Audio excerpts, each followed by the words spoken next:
Hello, guys.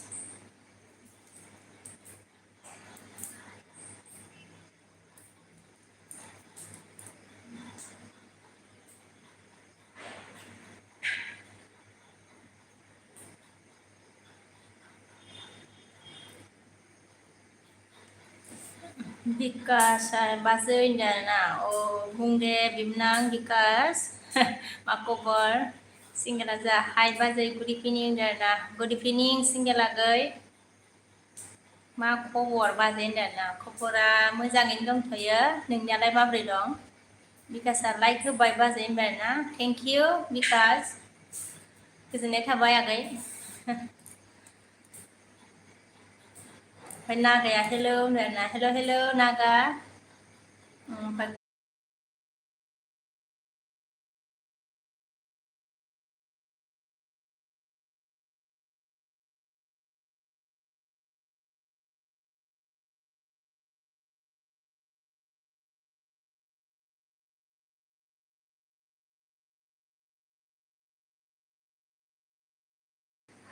नागाया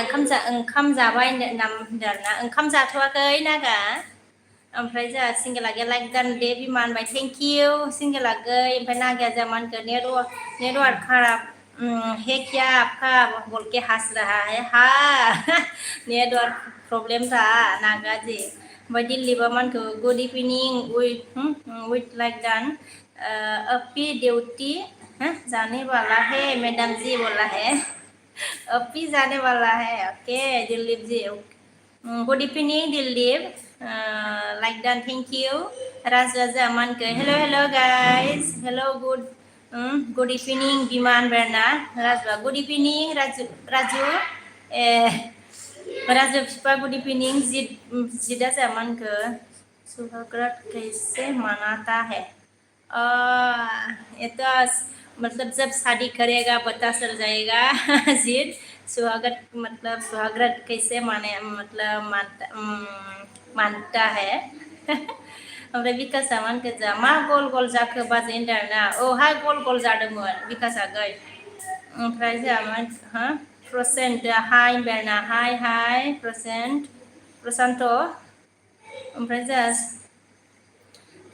समय कहाँ से हो आप कहाँ से हो भाभी बोला है मैं आसाम से हूँ आसाम ओमफ्राय जोंहा एन सिस्टारा मानखो लाइक दान सिस्टार होनबायना थेंक इउ सिस्टार गोजोननाय थाबाय ओमफ्राय राजा मानखो आंहा टाइम गैथ'वा दे आं दे फैफिन सरि दा फैफिनगोन दे होननानै अके होनदों दे राजु जागोन दे टाइम गैथ'वाबा सिंगेला गैया बाजै आं अन दं दे दिनहै जा बादोंलै कमेन्ट लिरना होनना बुंबाय आरोना जोंहा दे सिंगेला गै जेबो नङा दे ओमफ्राय जोंहा प्रशान्तआ मा होनखो हाउ आर यू डियार बोला है आई एम फाइन मतलब मैं ठीक हूँ आप कैसे हो दिल्ली बा मान के जा यार जब अपनी लाइफ में आ गया प्लीज अपनी लाइफ में आ गया प्लीज लाइक करके जाओ लेकिन बाय बस क्या बोला दिल्ली में अभी यार जब भी लाइफ में आ गया के ओमफ्राय जा थामसोरा मांखो हाय होनदों आरोना हाय धनेस्वर आगै ओमफ्राय बिकासआ मा होनखो बाजै एन हाउसआ मा खबर होनदों बाजै एन हाउस मा खबर होनदों जा बिकासआ ओमफ्राय सिंगेल आगै अन आरोना थेंक इउ प्रशान्तआ जा मा होनखो थिक और होनदोंना थिक और हेलो लाइक होआखैबा लाइक होदो दे लाइक होनो बावदोंबा सोर लाइक होनो बावदों लाइक होदो कौन लाइक नहीं दिया गाइस लाइक करो चैनल में नया है तो ज्वाइन करो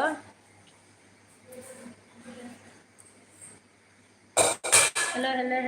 लोगोफोर सोर दं ओमफ्राय जोंहा सानसोरां आगै मा होनखो उन्दुना दंमोन दासो उथिबाय होनना बुंदों आरोना उन्दुना दंमोन आरोना दासो उथिदों दिल्लीबा दिलीप ने क्या बोला टाइपिंग मिस्टेक मैडम बोला है ओके कोई बात नहीं है दिलीप ओमफ्राय जा सिंगेल आगै अनदों एन सिस्टारा जोंहा मोजां आगै बि होनना बुंदों आरोना एन सिस्टारा मोजां आगै बि होनना बुंबाय दिल्ली बाजार टाइपिं मिस्टेक गला है ओमफ्राय उन्दुना सिखारबाय होनबाय ना अके ओमफ्राय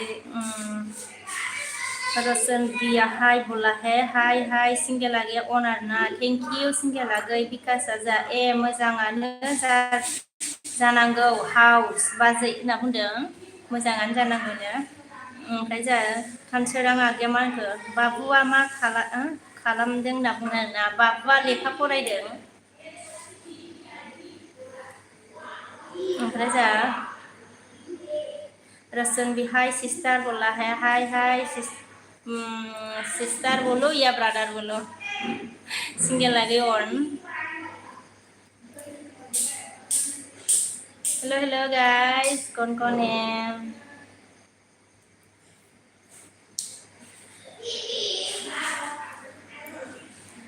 हेलो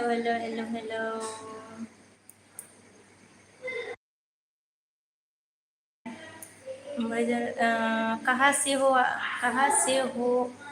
बोला मैं असम से हूँ असम हेलो गाइस कौन लाइक ने दिया लाइक करो सब फैमिली हेलो भाभी बोला है हेलो फैमिली इलिजा गया हाय आबो लाइक दान बेना थैंक यू इलिजा गई गोजोननाय थाबाय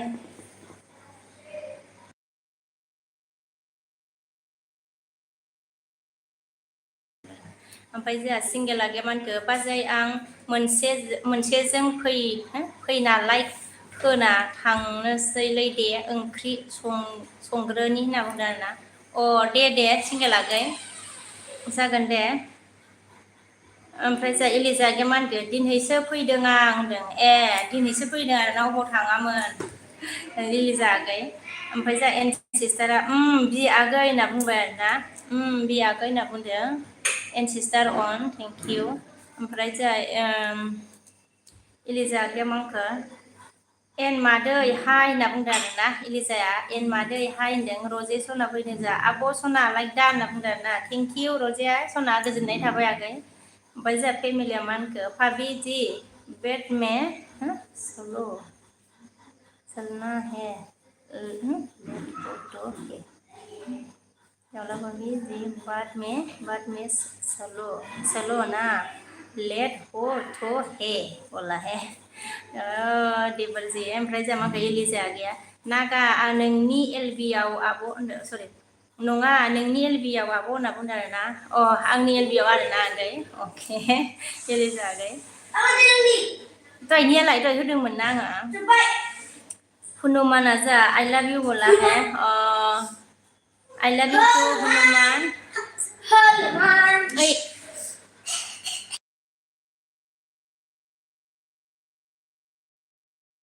ना गिलासा बाबा ओमफ्राय जा रसन बिया मान के ओके और बोलो बोला है हाँ बोलो बात करो BMW मान के बाजै खबर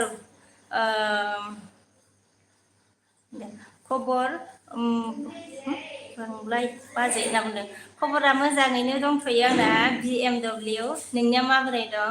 ओमफ्राय इलिजा आगैया रजे आब' हाय होनना बुंदों आरोना इलिजाया धनेस्वर आगैया मा होनखो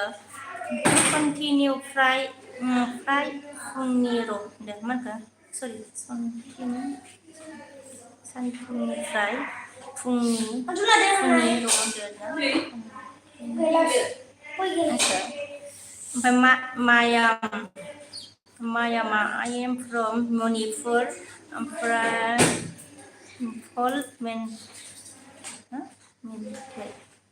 फ्रम मणिपुर से है ओके इलिजा गया मान को रसन बो जयन मी बोला है इलिजा ने जयन ओमफ्राय एन सिस्टारा होनगो इलिजा नानि सना ओंखाम संदों नै इलिजा आगै एन सिस्टारा ओमफ्राय जा फेमिलिया मान को बेड में सालु ना प्लिज आच्छा ओमफ्राय रजिया मान को इलिजा आगै मा खबर ओंथि होनना बुंदों इलिजा आगै मा खबरनो रजिया सोंदों आरोना इलिजाया जा मान को नोंगौ नामा मादै एन होनना बुंबाय ओमफ्राय जा रकेना मान को हेलो भाभी जी लाइक कर दिया है रे बाबा हम बोला थैंक यू ब्रोकेन नेवर जी लाइक किया है ओके इलिजिया मानखो मोजाङाबो खबरा होनना बुंदों आरोना मोजांनो खबरा ओमफ्राय जोंहा महतमाया मानखो बाजै सना मा खबरलै होनना बुंदों खबरा मोजां आंना महतमागै ओमफ्राय जोंहा रजेया मानखो र' दे आब' आङो अनल' दे होनदों दे रजे जेबो नङा दे सना ओमफ्राय इलिजाया मानखो आब' र' दे होनदों दे इलिजा ओमफ्राय जोंहा फेमिलिया मानखो बि एम डब्लिउ मा होनदों मोजां बाजै आंनि खबर होनना बुंदों दे मोजां जानांगौ आरोना ओके ब्रकेना मान गयो ओके भाभी जी हम जा रहा है रे बाबा बाय बाय बोला है ओके ब्रकेन देवर जी बाय बाय ओमफ्राय महतमाया मान गोजा नोंगौ नामा बाजै होनना बुंदों आरोना मा खबर महतमा ओमफ्राय रजि सोरनि दं अके इलिजा मानखो आब' आङो ओंखाम संग्रोनि दे होनदो दे सं दे रजे अन थेंक इउ एन सिस्टार अन थेंक इउ हेलो गाइस कौन है मेरे स्क्रीन में लाइक नहीं किया तो लाइक करो चैनल में नया है तो ज्वाइन हो जाओ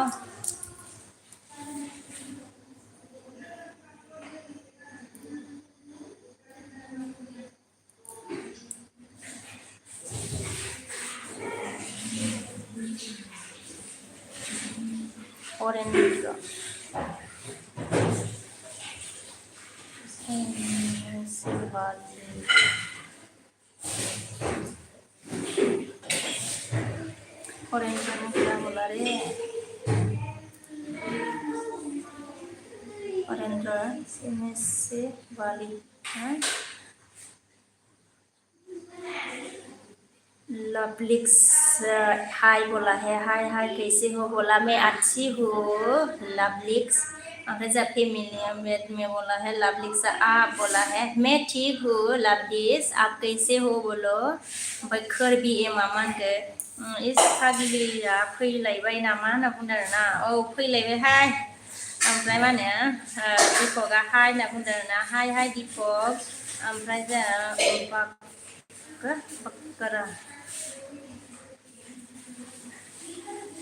Bakra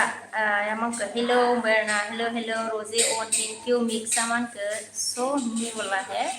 and sister on manar na okay and sister on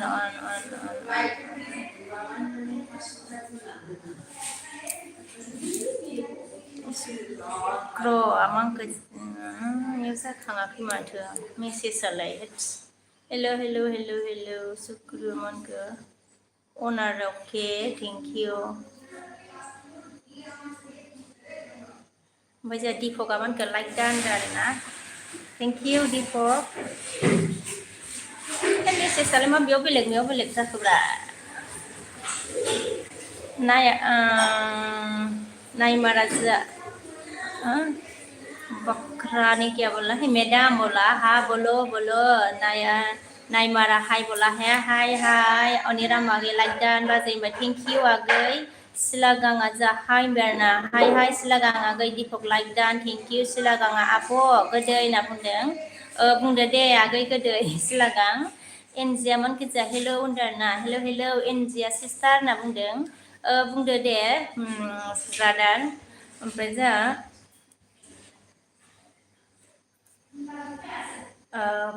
फिरेंद्र Kumar मानक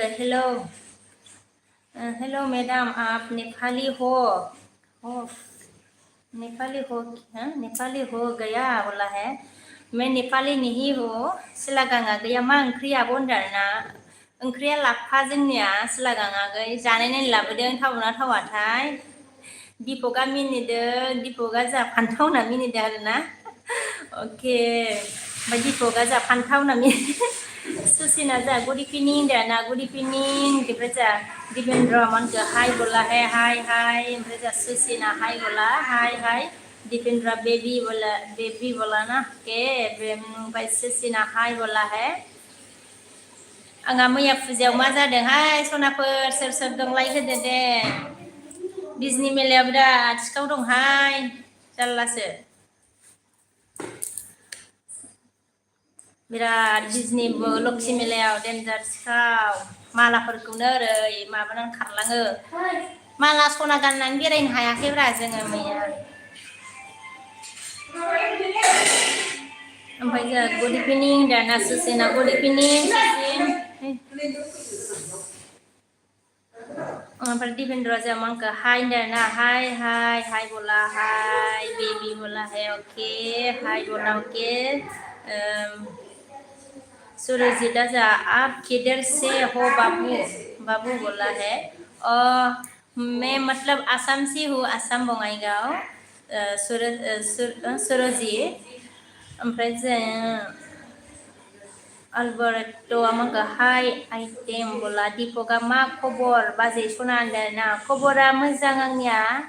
दीपक नोंना माब्रै दं खिथादो दे सुसिना where are you from बोला है from असम है मैं असम से हूँ लाउरिया हाय होनदोंना हाय सूर्या या जामानखो हाय सना how are you बोला है हाय सना how are you सूर्या ने ओके मैं ठीक हूँ सूर्या आप कैसे हो ओमफ्राय सुनीला हेलो बोला हेलो सुनील कुमाऊं ना ओके हेलो बोला है हेलो सुनीला आपका आइस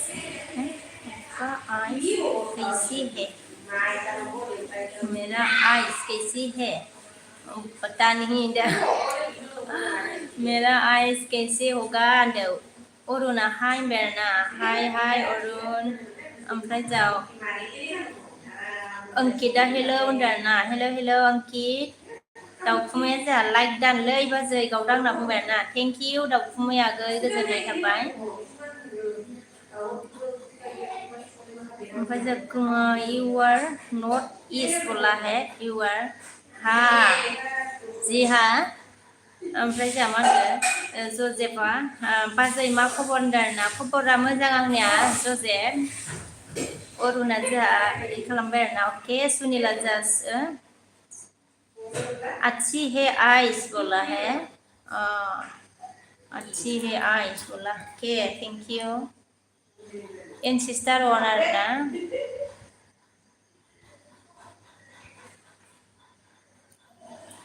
हेलो सोरबा लाइक होनो बावदोंबा लाइक होदो दे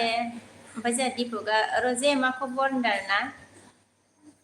ओमफ्राय जानु आगैया हाय हेलो बाजै होनबाय हेलो जानु आगै ओमफ्राय जोंहा दाउखुमैया आं अनल' दे बाजै आं संगासिनो बाजै दे होनदो ए मा ओंख्रि संखोब्रा दाउखुमै ओमफ्राय जानु आगैया मा खालामदों बाजै होनदों जेबो खालामाखै आगै जानु ओमफ्राय लाइक दा होनदों आरोना थेंक इउ जानु आगै लाइक दान बाजै होनबाय ओमफ्राय जोंहा जजेबा मा होनखो मा ओंख्रि संखो बाजै होनदों आरोना जोंना ओंख्रिया लाफा आरोना लाफा ओंख्रि जानाय नायनो लाबोदों थावना थावाथाय जानुआ मा होनखो मा ओंख्रि संखो बाजै होनदों आरोना लाफा लाबोदों जानु आगै थावना थावाथाय दा बायदिनो लाफाया ओमफ्राय दीपकआ आङो माखो बावदों हा आं बावदों मा बावखो ओमफ्राय दीपकआ मा होनखो मैसो संदों आजि आं जाग्रा होनना बुंदों आरोना मा मैसो जायो नोङो आजि बावसो नामा नै मैया फुजायावथ' आङो मालाखौ बेखौ गानना थांदोंमोन नालाय लोगोफोर सोर दं ओमफ्राय पुलिसा मालाखौ सनानि नामा होननानै सोंबाय आरो बिराद सिखाव दं नालाय पुलिस हिनजावा सोंबाय ओमफ्राय दाना आङो सिखावखौ खोनाजानो गिनानै थाब ओं होनलायासै आङो जि सोंबाय थाबाय सिबाय पुलिस हिनजावा ओमफ्राय आङो सिखावखौ खोनाजानो गिनानै थाब ओं होनलायाखै आरो ओमफ्राय उनावहाय लास्टआवसो सिरि खनसेल' ओं होनना बुंलायबाय आङो ओमफ्राय खुनानै लादो होननानै थिनबाय आरो सिखावखौसो खोनाजानो गिबावो आङो जारलाखासो देन्जार सिखावना फैसा आरि गोमालाबायो बेगनिफ्रायनो हाननानै खावलाबायो ओमफ्राय जानुआ जोंहा मा होनखो जोंहाबो दिनै लाफा फार्स जाबाय साबो एसे होनना बुंदों ए लाफा फार्स जाबाय आरोना साबो आरोना ओमफ्राय जोंहा हनुमाना आइ लाभ इउ बोला है अके ओमफ्राय जोंहा जजेबा मा होनखो गोथाव अमाजों ना बाजै होनदो अमा गैया दिनै जाया जोङो जजेबागै ओमफ्राय जोंहा गाखा मा होनखो फुजायाव फैदो बिमा बिजिनियाव होनो फुजायाव थांनानैनो मा जादों मैया गाखो फास्राफोरखौनो फास्राखौ बेगजों ओरै खाथेनानैसो बेरायनांदोंनोहाय मैया सिखावनि थाखायनो ओमफ्राय जोंहा एन सिस्टारा मा होनखो हा सिस्टार मेलायाव नामा होनदो मेलायाव जा मिनिखादों जोङो मिनिथावथावखा मेलायाव जादों आरो ओमफ्राय जानुआ मा होनखो निउ फ्रेन्ड जयेननि बोला जानु ने बिन्दुआ जोंहा सिक बोला है ओमफ्राय राजुआ अनार ना अके देलायनानै बेरायजाखाया बेगाबो फास्रा माबाजोंसो ओरै दख'ना गानदोंमोन नालाय आङो मैया खनसे जाहैबावनायाव फास्राजोंसो खाथेनांलायदों बेगखौ फास्राजों खाथेबाय सनाबो लांदां मालाबो लांदांसो बेरायनांदों जेबो देलायनायनि अबस्था थायाखै जारलासो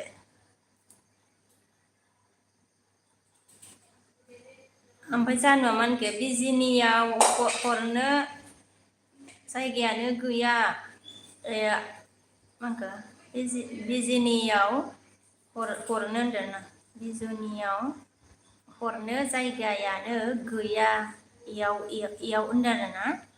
ओमफ्राय दिपक अन थेंक इउ दिपकआ हा सिस्टार मेलायाव नामा होनदों कपि खालामलायबायहाय दिपकआ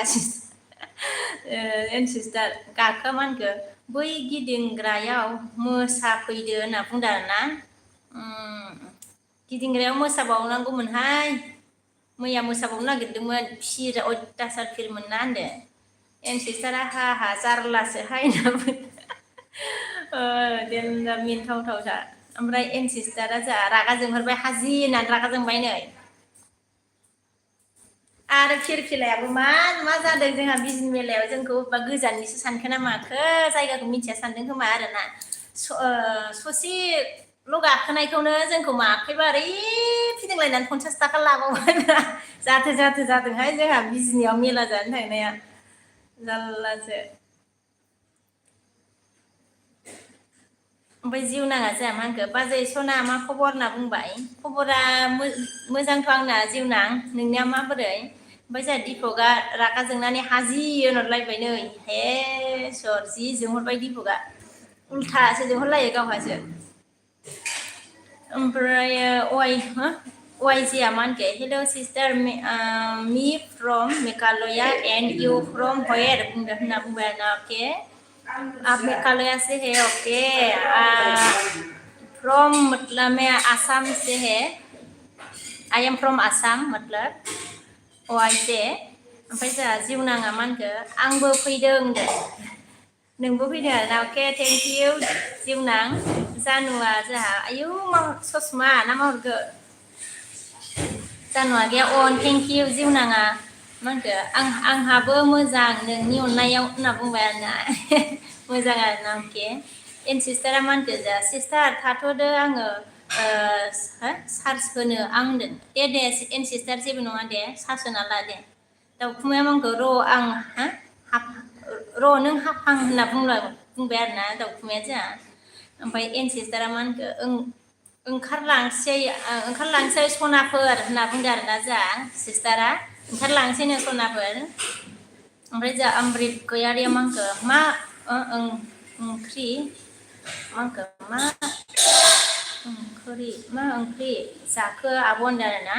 ओंख्रिया जोंनियाव लाफा आरोना गोदान जानाय नायनो नागिरदों थावना थावाथाय ओमफ्राय जिउनाङा मार्केट मा होनखो मार्केट जिउ मा खौरां होनदों मार्केट जिउ मा खौरां होनना बुंबाय जिउनाङा जा एन सिस्टारा मा होनगोन जिउ सना थाथ'दो होनना बुंदों नै एन सिस्टारा ओमफ्राय वाइजेया मा होनखो अके होनदों ना जिउनाङा मा होनखो दिपक मा ओंख्रि होनदों मा ओंख्रि होनदों दिपक जिउनाङा सोंदों आरोना ओमफ्राय जोंहा बिया मा होनखो अय बाजै सना मा ओंख्रि संखो होनदों ओंख्रिया जोंना लाफासो आरोना गोदान जानाय नायनो आरोना थावना थावाथाय ओमफ्राय जोंहा जजेब मा होनखो मानो बाजै होनना बुंदों आरोना मानो बाजै फुजानिखौ सोंबाय नामा मा होनो जसेबा गैया ओमफ्राय दाउखुमाया मा होनखो ओंखाम संनि होननाया बोरो र' नों होनना बुंदों ओंखाम संनि होननाया बोरो र' नों होनना बुंदों दाउखुमैया जिउनाङा मा होनखो हा मार्केट उमा बायबाय होनदों ना मार्केट उमा बायबाय होनना बुंबाय नै जिउनाङा ओमफ्राय जोंहा सबिता गैया हेलौ आब' लाइक दा होनना बुंबाय थेंक इउ सबिता आगै ओमफ्राय जोंहा दिपकआ मा होनखो आर सालथेया मैसो संदों दाउखुमैया होनना बुंदों आयौ मैसो संदोंनोलै ओमफ्राय जिउनाङा मा होनखो दिपक मा दाम होनदों मा दामनो दिपक मा दाम होनदों आरोना ओमफ्राय दिपकआ मा होनखो दामा 260 होनना खिथादों ओमफ्राय जसेफ आगैया मा होनखो दिनहै सानदेसो माथो बाजै मानो जाया अमाखौ बाजै होनदो दिनै सानदेआव जाया जोंहा आगै मोनजाया आरोना ओमफ्राय ओमफ्रायो बिस्थिबारावबो जाया जों ओमफ्राय बिया मा होनखो आंखौ हमनो हाबाय बाजै होनदो दिनानजारि बि स्ट्रंमोन ने बिया आगैया ओमफ्राय जोंहा जिउनाङा मा होनखो अके दिपक होनदों आरोना अमृता मा होनखो बिनानाव दं नामा नोंहा आब' होनना बुंबाय आरोना बिनानाव दङ ओमफ्राय रियाया हेल' होनदोंना हेल' रिया ओमफ्राय जोंहा सबिता आगैया अन आरोना थेंक इउ दिपकआ आर सालथे होनना बुंदों रियाया हाय होनबाय आरोना हाय रिया दिपकआ आर सालथे मा खबर नोंना होनना बुंदों मा खबरनो ओमफ्राय जिउनाङा दिपक आंबो जागौमोन होनदों जागौमोननो जिउनाङाबो दिपक ओमफ्राय हाय होनबाय आरोना हाय ओमफ्राय जोंहा मायांक हेल' होनबाय आरोना हेल' ओमफ्राय जिउनाङा दिपक मोजां सालथे होनना बुंबाय ओमफ्राय एथक आइ लाभ इउ होनबाय आरोना अके दिपकआ जा आर सालथे फै जानोबा होनना बुंदों जानोबानोलै लिंहरबाय दिपकआ ओमफ्राय जोंहा मायांक मंगा हाउ आर यू होनदों आरोना मतलब मैं ठीक हूँ आप कैसे हो ओमफ्राय जोंहा बिजुआ मा होनखो जी बोला है मायांकआ मा होनखो वेर आर यू फ्रम बोला I am from Assam Bijua जोंहा मा होनखो हाउ आर यू होनदों आरोना हाउ आर यू ओके मैं ठीक हूँ मतलब आई एम फाइन होनदों बिजुआ हाउ आर यू होनदों गाखोआ मा होनखो बिमा फुजानि गोदान गस्ला गोदान माखो नायनो दालि एक्स'नि मैया लांनाया होनना बुंदों आरोना बिमा फुजानि गला गोदान मा होनखो गस्ला गोदानखौ नायनो दिल्ली एक्स'नि मैया लांनाया होनना बुंदों आरोना फुजानि गस्ला गोदान आरोना मा एक्स'नि गस्ला बायाखैहाय जोङो फुजायाव गाखो मजा खाजरा मामा हेलो फ्रेंड्स बोला है हेलो फ्रेंड्स कैसे हो ओमफ्राय जोंहा दिपकआ मा होनखो आर सालथे मोजाङानो जानांगौ होनदों मोजाङानो जानांगौ आरोना आर ओमफ्राय जोंहा शिक्षां हेलो सिस्टार बोला है हेलो सिस्टार कैसे हो शिक्षां ओमफ्राय जोंहा बिया मा होनखो बिदन मा होनदों बिदन मा बिस्ट्रंसो सानदों आङो अके बिदन आरोना गोसोआव थासिगोन दे ओमफ्राय अमृत गयारिया मा होनखो हरदै आगै होनदों हरदै आगै होनना बुंदों हरदै आगै माखौ आं बुजियासै यारा जोंहा मा होनखो अके थांगौ सालथे होनना बुंबाय थांगौनो दिपक यारा गैया जसेफआ मा होनखो बाजै सानदेआव बेदर जाया नामा ओहो सानदेआव जाया जोङो ओमफ्राय जोंहा अमृता मा होनखो अमृता बिनानावखौ होनना बुंदो बिनानावखौ आरोना अके प्रबिना मा होनखो आप नेपाल से हो बोला मैं नेपाल से नहीं हो ओमफ्राय दिपकआ अन आरोना थेंक इउ दिपक ओमफ्राय गाखोआ मा होनखो फैनोबा लायनोसै आं नोंखौ फुजायाव बेरायनो होनना बुंबाय आरोना दहायनो लांफैबानो जायोमोन मा होनो गाबखो मोनाबायना दायो होनदो दाउखुमाया जोंहा मा होनखो अन आरोना दसेबा गैया अ होनना बुंदों ओमफ्राय जोंहा टि बयसा मा होनखो क्या आपको पता है बोडो लैंग्वेज और त्रिपुरा लैंग्वेज बहुत सिमिलर है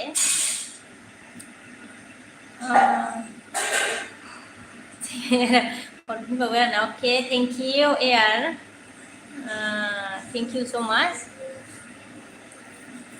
मतलब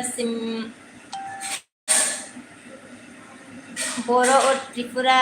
थोड़ा सेम मतलब सेम ही होता है बट मुझे आता नहीं है त्रिपुरा का भाषा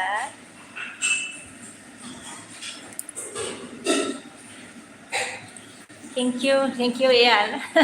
गोजोननाय थाबाय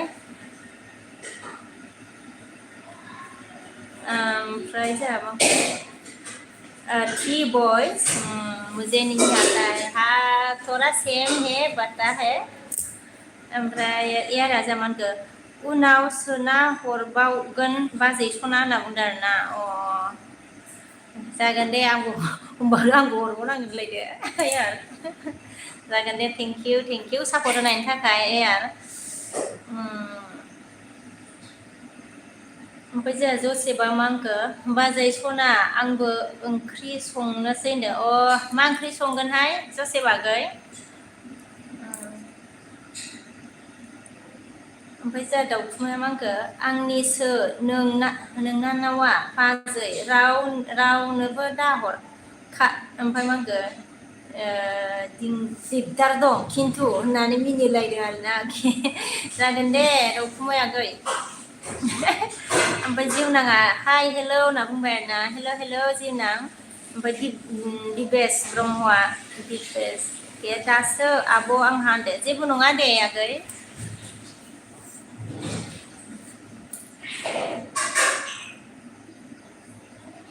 आशीष आमका सो क्यूट बोला thank you Ashish hello guys कौन है मेरे लिव स्क्रीन में प्लीज ज्वाइन करो सोर दं लोगोफोर आंनि लिव स्क्रीनाव प्लीज ज्वाइन जादो आरोना प्लीज गाइस ओमफ्राय दाउखुमाया थैंक यू आंखौ आया दिखौ ऑर्गेना मांगे हेलो मैम कैसे हो आप बोला है हेलो ऑर्गेन मैं ठीक हूँ आप कैसे हो ऑर्गेन जी दीपका ओनर ना थैंक यू ऑर्गेना 23 दान हाँ बोला थैंक यू ऑर्गेन दाउखुमाया मानखो आङो खोनासंगासिनो बाजै ना मिनिदो खोनासंगासिनो आरोना अके दाउखुमै मोजां सिंटय मांखो full support from the community community बोला okay full support from thank you ओमफ्राय दीपका मानखो दं हाजि होनना बुंदों आरोना नुकसिंटय full support from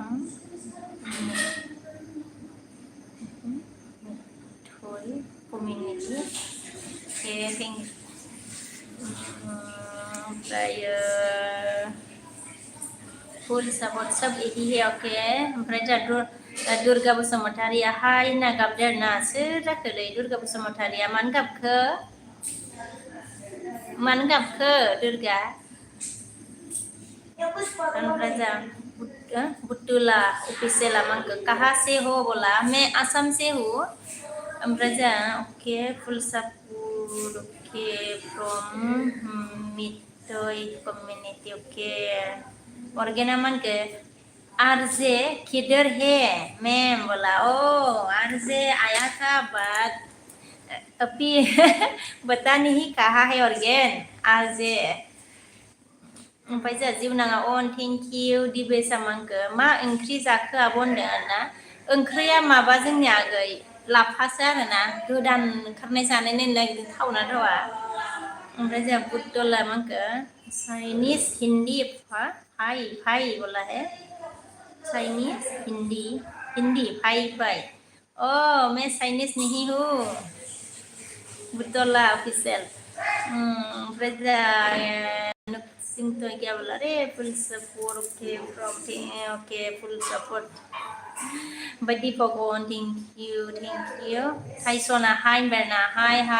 Tyson Papua mangke abo ma khobon dan na khobora मोजां आंना आगै जिउनां okay ना बुंदों ओमफ्राय दियारा मानखो hi Bazai nice like done by thank you dear by Durga मानखो जा okay organa SJR guy hey कपी दिनों से बोला हाँ कपी दिनों से गाय थे एलबी दिए मतलब एलबी भी नहीं दिया क्या ऑर्गन जे सॉरी आरजे ने ओमफ्राय जामन के एसकेटिया 5 बाय बहाना बाय बहाना मतलब ओमफ्राय दाउखुमाया अनार ना ओके थेंक यू अन दाउखुमै एसकेटिया मान के जा थाफा मान माबाखौ नोङो याव Ampun aja bu, mana bu nak? mana Ya bu, ada kosong, ada kosong, mana ada.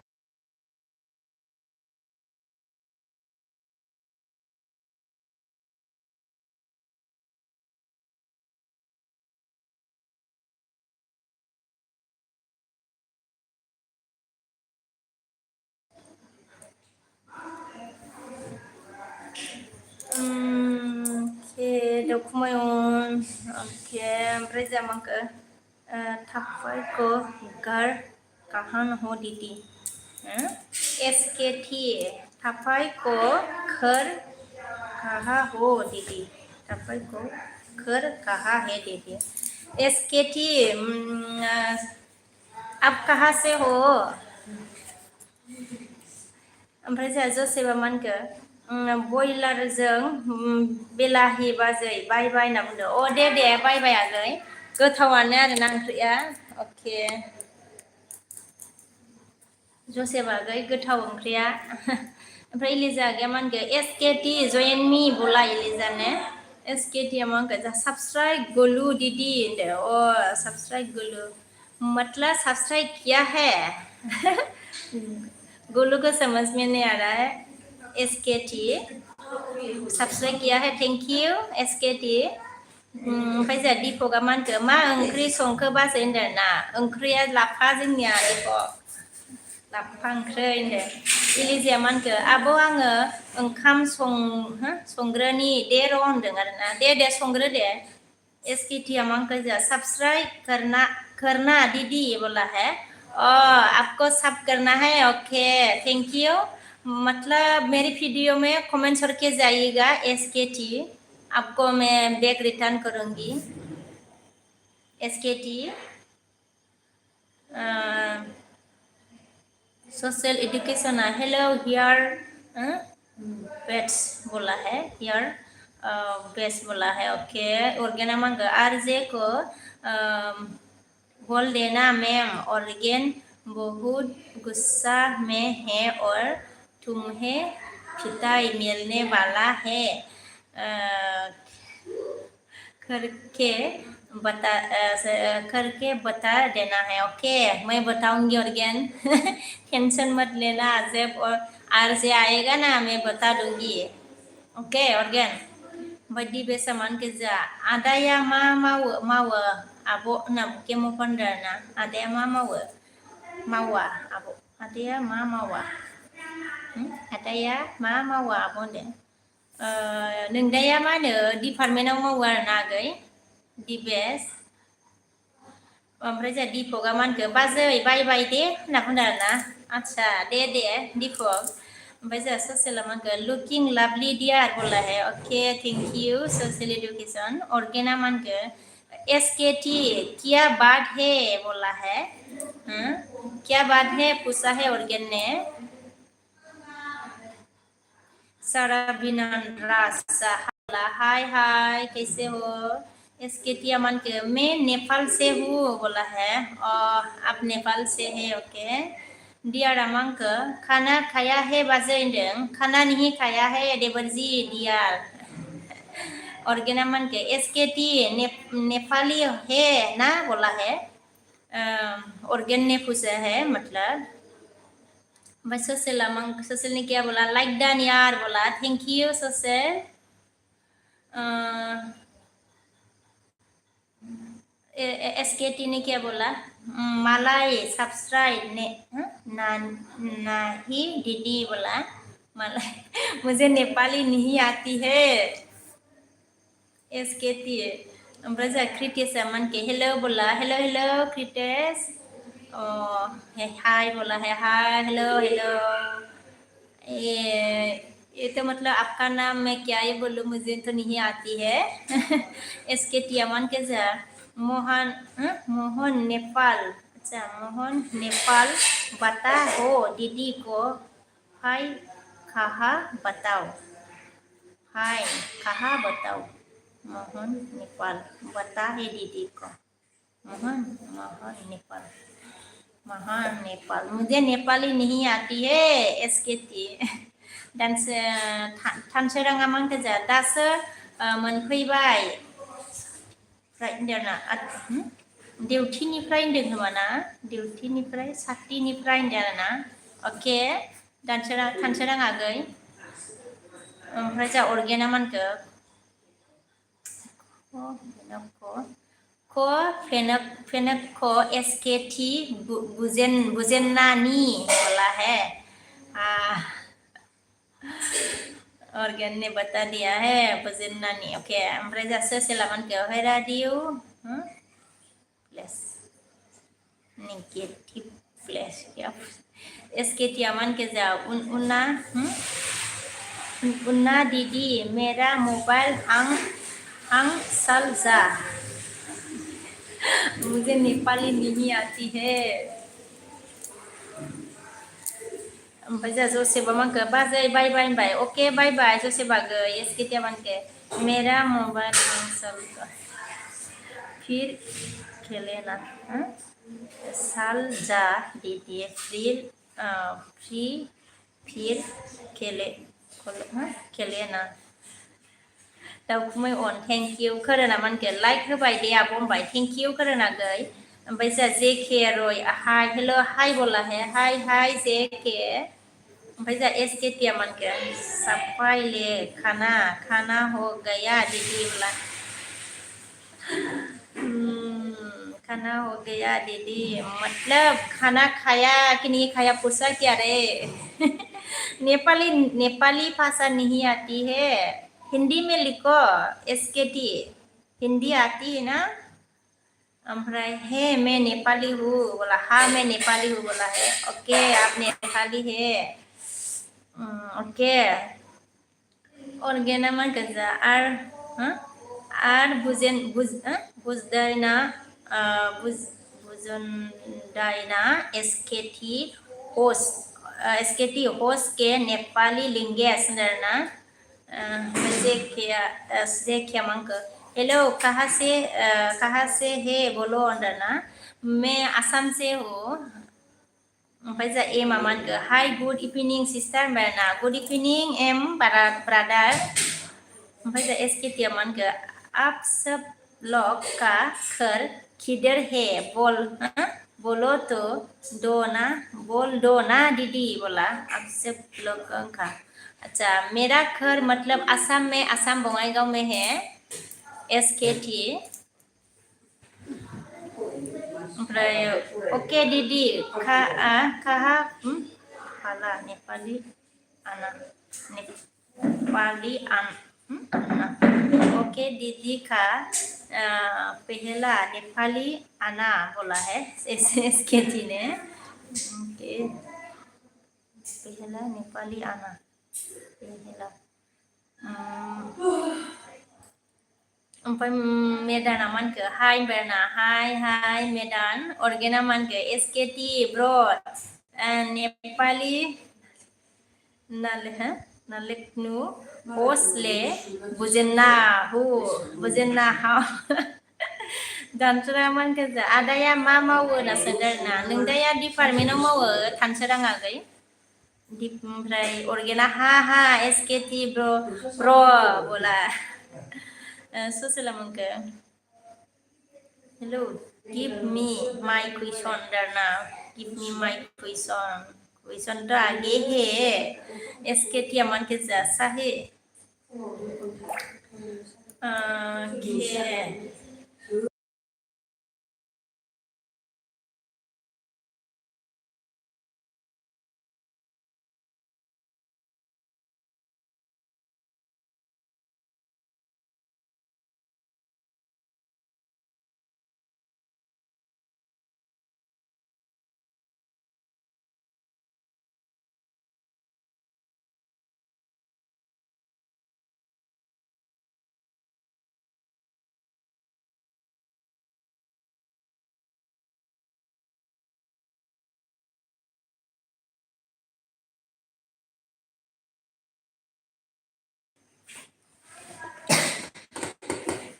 Praja SK tiaman ke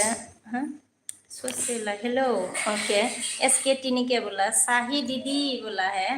हाँ भाई बोलो भाई प्रेम इसकी तियमन का नहीं आती है हाँ? नहीं आती है बोला मतलब क्या नहीं आती है आपको हिंदी आती है ना ओमफ्राय social education where are you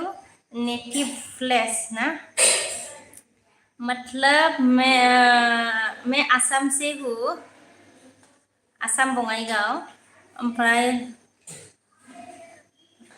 रदनामान केजा आसाम हुइस प्लेस आसाम बङाइगाव ओमफ्राय एसके टियामान केजा है हेरा दीदी बोला है नेपाली नहीं आती आपको हिंदी नहीं आती क्या ओके ओके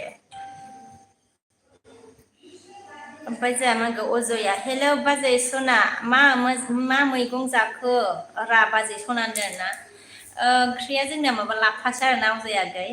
ओमफ्राय ससेला मांखो where are you from in Assam होनदों ना where are you from in Assam हाँ जी मैं असम से हूँ सोशल एडुकेशन ओमफ्राय जोंहा एमा मानखो ब्लु हो आब' होनना बुंदों आरोना एम मुसाहारिया ब्लु हो आब' अके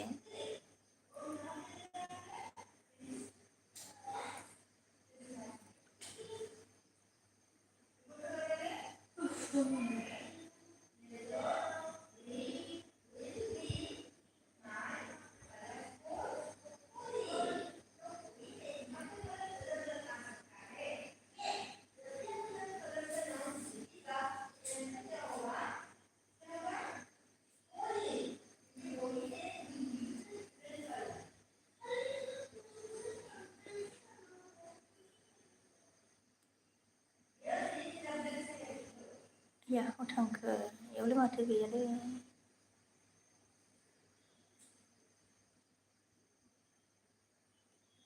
होबाय दे आङो एक मुसाहारि आया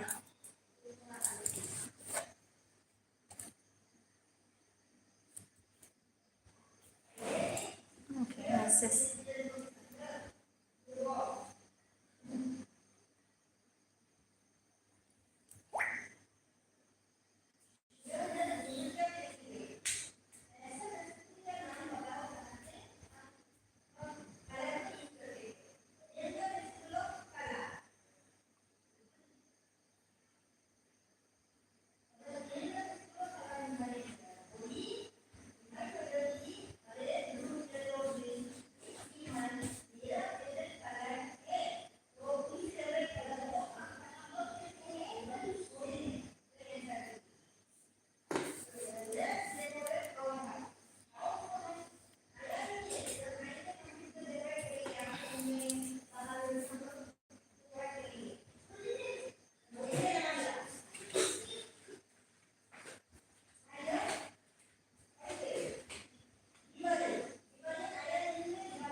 हेलो हेलो हेलो गाइस कौन है नहीं आती है हिंदी ना ओके नहीं आती है हिंदी बोला है ओके तो मैं ऑन है थैंक यू आया ओके ना इसके थाबोबाय नामा दै ब्लुबो ओमफ्राय थानेसरा गैया अनार ना थेंक इउ एसकेटि मान गोजा अर्जुन ब्रादार बोला है ओमफ्राय जा ससेला मांखो यू नो हिंदी लैंग्वेज बोला है यू नो हिंदी लैंग्वेज आती है थोड़ा थोड़ा सोशल एजुकेशन हिंदी और क्या नाम मान के एसकेटी ब्रो हाँ वो हिंदी बोले किस किसी नबानू ना बोल के हंस रहा है और क्या आप भी तो नेपाली हो ना हमारे इसके थियामन के जा नानी आती है सॉरी नहीं आती है हिंदी बोला है नहीं आती है हिंदी मुझे नेपाली नहीं आती है हमारे डाउट में ऑन है थैंक यू नीले मामान के हाय ब्यूटीफुल मैना हाय ये मामान के 36 लाइक डान भाई थैंक यू सोशल मान के hello dear like and subscribe यार यू बोला थैंक यू सोशल एजुकेशन ओमफ्राय जा अर्गेना मान के हिंदी लैंग्वेज की बताई करो एसकेटी बोल के हंस रहा है ओमफ्राय जा जितेंद्र मान के हाउ आर यू कैसे हो मैडम गुड नाइट बोला है जितेंद्र ने ओके मैं ठीक हूँ मतलब I am fine they Jitendra good night ओमफ्राय जा अजय मान के ए बाजै होनना बुंदों जा ओमफ्राय एमएलपि मान के जा हाय होनना बुंदों आरो ना हाय ओमफ्राय जा मान के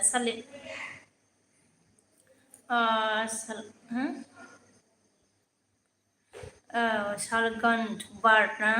बार्ड ओके खरी रोंगा भाई ओके करना मन के आपका एसामिस बता है आपको एसामिस बता है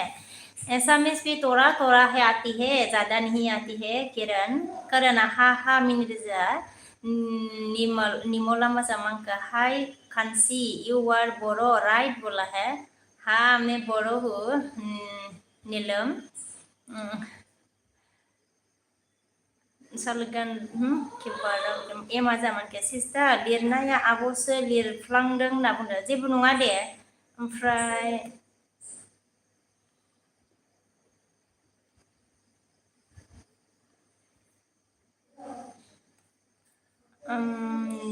दगुआ माखो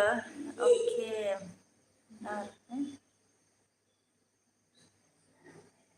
दगु ना क्या लिखा okay gawa gambar gua sila nagado emaman ke oke sister bayana oमफ्राय ml fiaman ke जा नेपाली सीखो ना बोला नेपाली सीखो ना बोला हाँ सीखना पड़ेगा mlp मजा मांगा दुगुआ मन के where are you from बोला I am from Assam दुगु ऑर्गेना मन के अच्छा दूसरा आईडी फी निकाल दिया रे क्या बात है हाँ बोला अच्छा दूसरा आईडी फी निकाल दिया मतलब ऑर्गेन दूसरा आईडी निकाल दिया का मतलब खोनाना मान के दे गाइसमोन आंजों लोगो जादों होनदाना गाइसमोन लोगो जादों ऑर्गेना एमएलपी कहाँ से हो बोला है ऑर्गेन ने पूछा एमएलपी कहाँ से हो बोला यार ऑन थैंक यू सोशल मांके okay we meet next day just time okay होनदाना just time okay बोला we meet next day okay social ओमफ्राय जा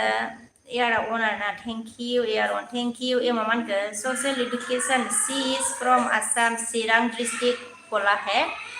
एम मुसाहारी ने ओमफ्राय दुगुआ मांके जा Japan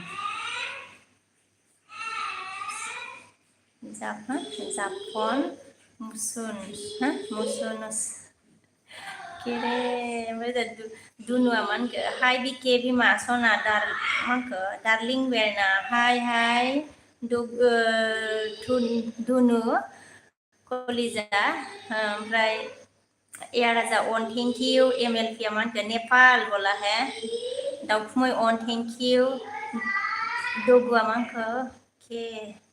organa manke Nepal konta MLP inderna Nepal konta MLP bola karena manke angni kau red ke abona bunde ha बोरै rate होजाना मोजाखो rate होनो नामा ओमफ्राय खोरोन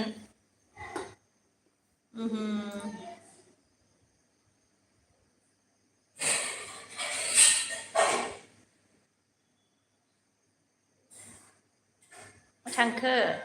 खोरोननियालाय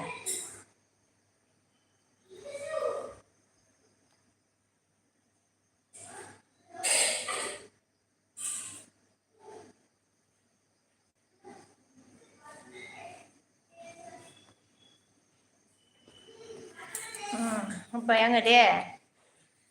रेट होनो ओमफ्राय जोंहा निलमा मांखो नहीं करेगी हमारा अच्छा स्वागत ओके स्वागत नहीं करेगी हमारा बोला है नीलम GMR ओके थैंक यू मतलब वेलकम मेरे रेलवे स्टेशन में थैंक यू वेरी मच मेरे रेलवे स्टेशन में आने के लिए क्या बोलते हैं मोस्ट वेलकम नीलम GMR ओमफ्राय जोंहा जिउनाङा अन थैंक यू दुगुआ मांखो के हेमा मानखो माथो ब्लु बोखार फिनखोसो सिस्टार होफिनबाय आङो एमब्रादा ओमफ्राय जोंहा जिउनां अन थेंक इउ MLP मांखो जोंहा अर्गेन खनथा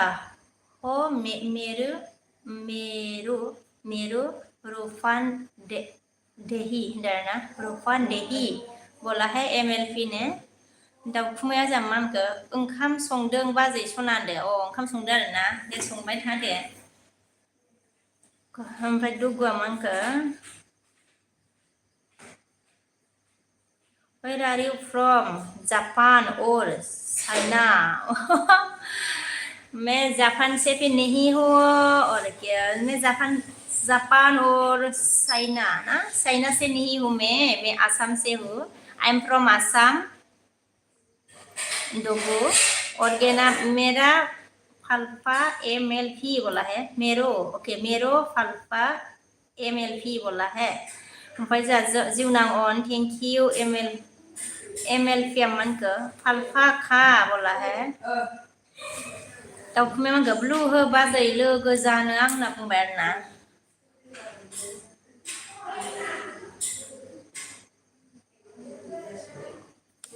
होबाय आङो दे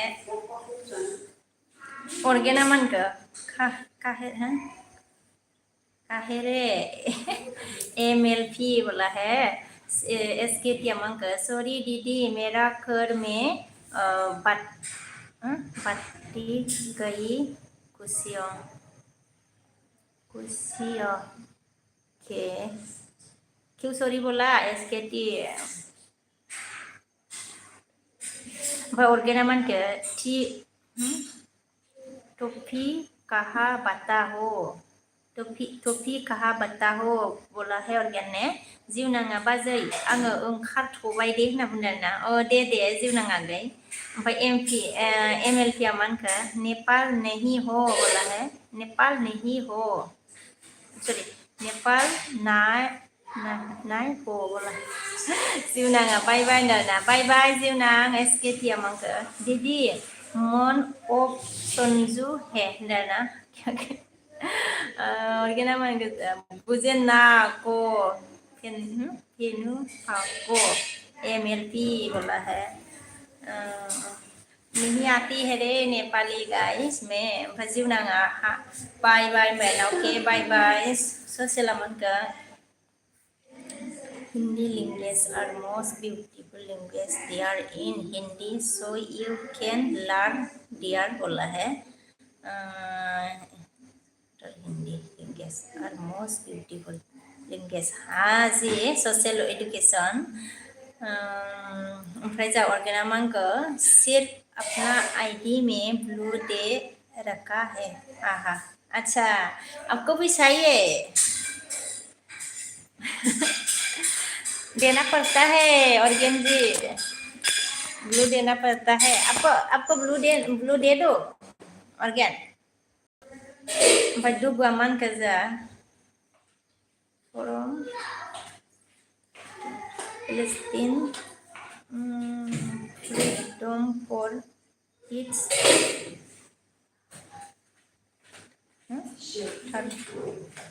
तब मैं उन्होंने इसके थियामान के मैं नेपाल से था बोला आप नेपाल से है ओके फाइ ससेला मांग ए मुसाहारी थैंक यू डियर बोला है थैंक यू बोला दोनी सोरा मान के हेलो आबो अंदरना हेलो हेलो आगै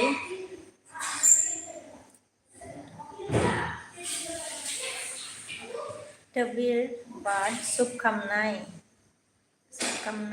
subkamna Turki bata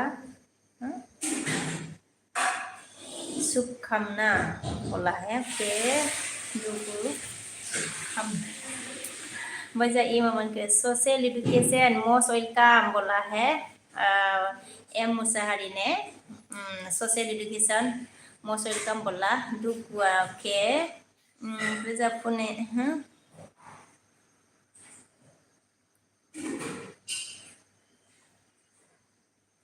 hello punai to oke hello oमफ्राय काट खालामबाय ससेलामान के बिके बर'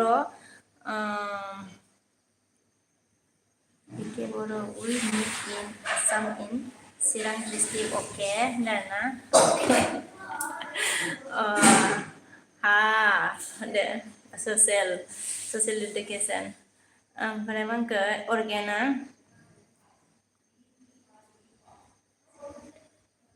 ओमफ्राय organa मानके मुझे दिवाली का ब्लू टीचर दे दो ना मैम SKT को ज्वाइन करना बोला है okay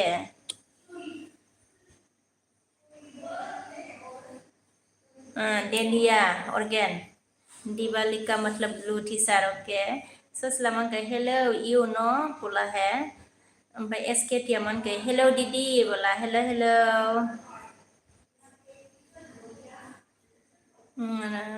thrilling movie and video I am Indian बोला है ओके ये मजा मन के social education where are you from पूछा है एम मुसाहारी ने ओमफ्राय हेलो हेलो हेलो ओमफ्राय सुमना मन के हेलो मरना हेलो हेलो दुगुआ मन के okay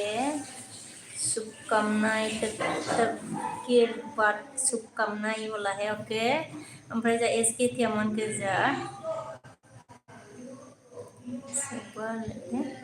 hero video Mein like comment share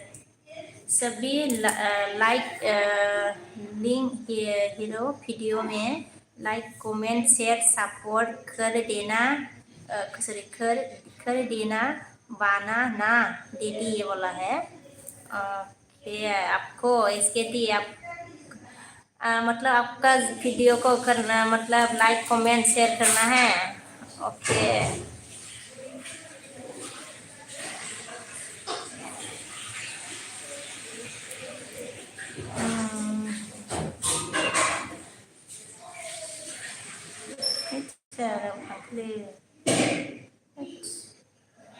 Baca sosial mangga I am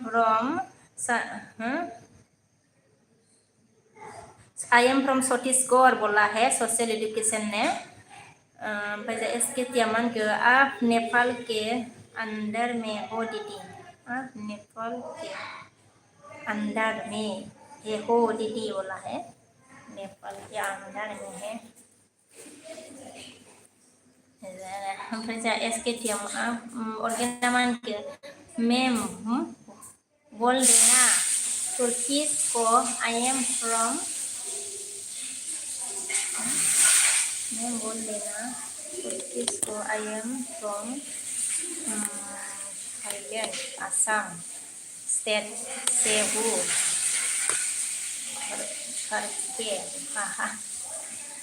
okay Assam state से ओके मत किसको SKT को बोल देना है मैम बोल देना टर्किश को I am from Thailand Assam Assam state से हूँ करके बोला ओमफ्राय जा एमा मा होनखो okay social education are you from Chhattisgarh बोला है ऑर्गेना जा मा होनखो मत देना ब्रो नहीं सही है बोल के हंस रहा है मैंने दे दिया था ओके बाद में मिटा दूंगी ओमफ्राय ससिला मा होनखो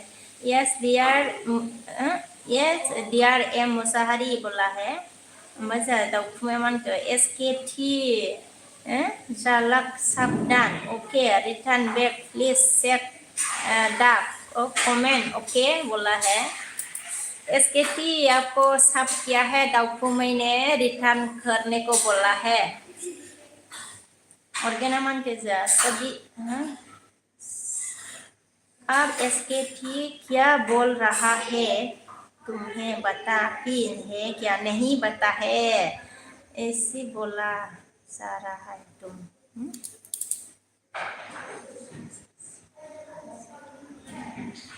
नहीं बताए ना नेपाली से बात कर रहा है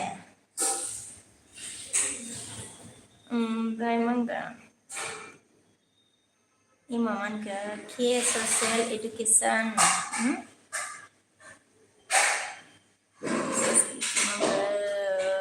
ओके और क्या नाम का हा SKT ऑलरेडी डन है बोला है डॉक्यूमेंट को ऑर्गेन साबधान okay return back please check the comment okay ऑर्गेन आपको सब किया है डॉक्यूमेंट ने कमेंट चेक करके रिटर्न करो बोला है social okay dear all of my viewers friends bye then बोला है सोशल ने के इसके क्या थैंक यू भैया बोला है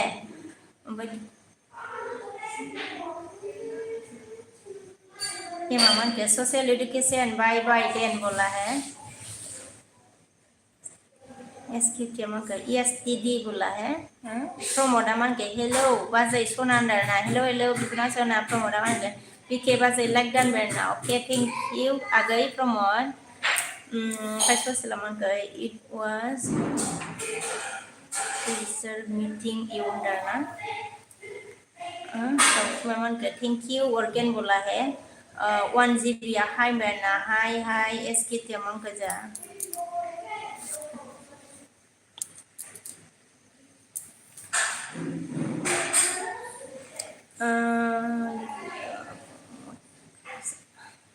ऊपर हंसना SKT नहीं बोला दीदी के ऊपर मत हंसना बोला है और क्या नाम SKT ब्रो नेपाल वाला असम अलग है होस्ट इंडिया का असम से है भाई बोला है अच्छा SKT ब्रो नेपाल वाला असम अलग है होस्ट इंडिया का असम से है भाई बोला है SKT अमंक थैंक यू दीदी बोला है अच्छा आप समझ में आया मुझे और क्या SKT अमंक थैंक यू दीदी बोला दाउखुमा मान के सोशल एजुकेशन साबधान और रिटर्न बैक प्लीज बोला है वो तो बाय लानानै थांबाय ना थांबाय नामाथाय ओमफ्राय SKT मान के जा भाई नेपाली से बात कर रहा है शुभ रहो के भाई बात शुभ रहो के ओमफ्राय मा संजीवा आई लव यू होनदों संजीवा मा खाना खायु बोला रे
ऑर्गेनिक क्या बोला दाउखुमै ब्रो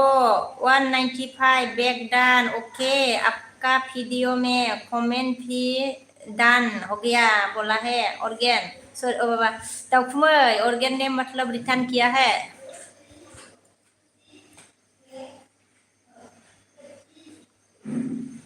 हा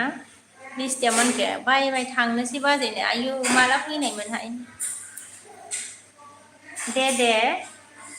ओमफ्राय ऑर्गेना मानके संजय ब्रो होस्ट नेपाली नहीं समझता है बोला है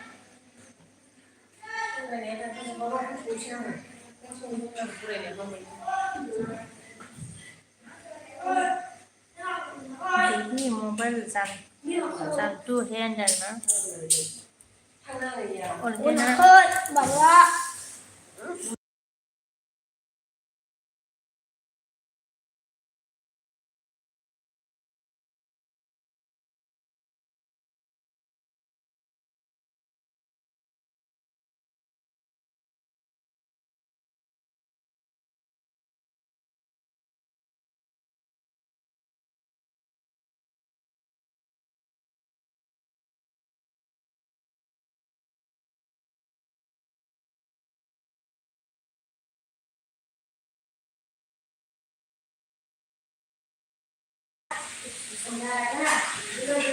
भाई संजय ब्रो बोला एसके त्यामन के दीदी मोबाइल जानो है ऑर्गेना मन के संजीव ब्रो बोला है दाउखुमै माने थैंक यू ऑर्गेन बोला है ऑर्गेना मन के एसके थी क्या लिखा है तुमने हाँ पूरा लाइफ लेस मानो लांखो इखौ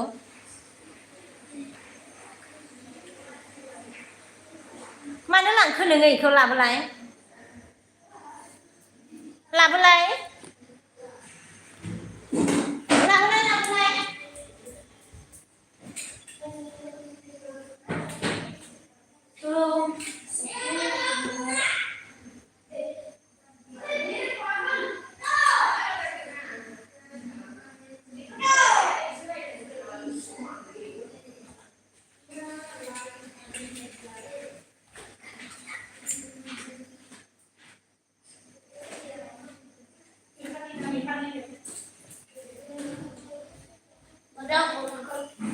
उनो ना मानो उना सानफ्रामबो इखौ लांनाङा ओमफ्राय नोङो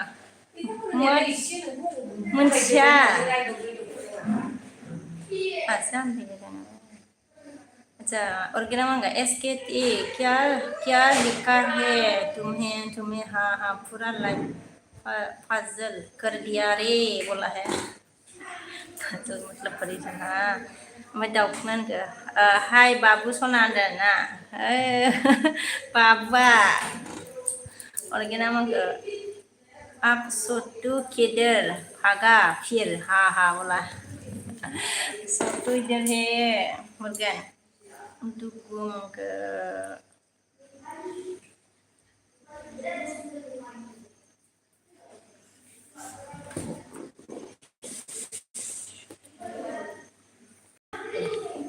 सॉरी दीदी बोला रे माफ कर दिया आया माफ कर दिया आया ऑर्गेन भी हंस रहा है परेशान माबाया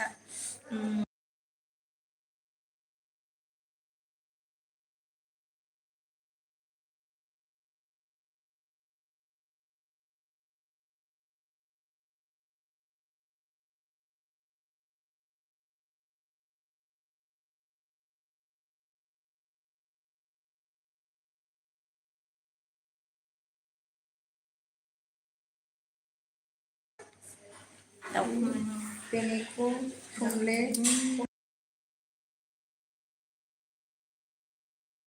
ayo sanggil boleh skip ya. ha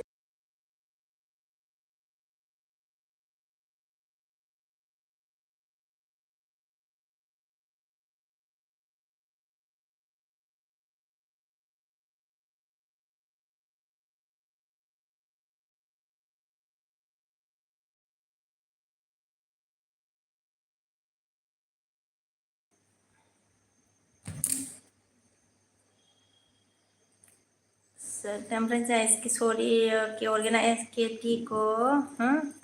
को तमले ओसलाय नेपाली लिखते रहो ओमफ्राय मेरे घर में कानपुर यूनिवर्सिटी मेरा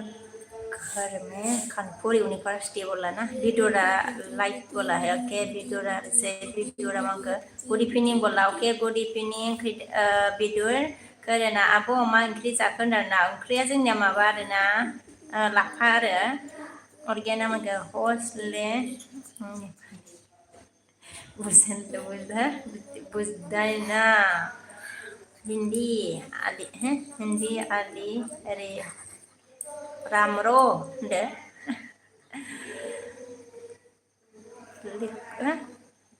लिखनु ना तुमले होनदोना रे नेपाली सीखना पड़ेगा रे रुको बिस्तिया मांग जा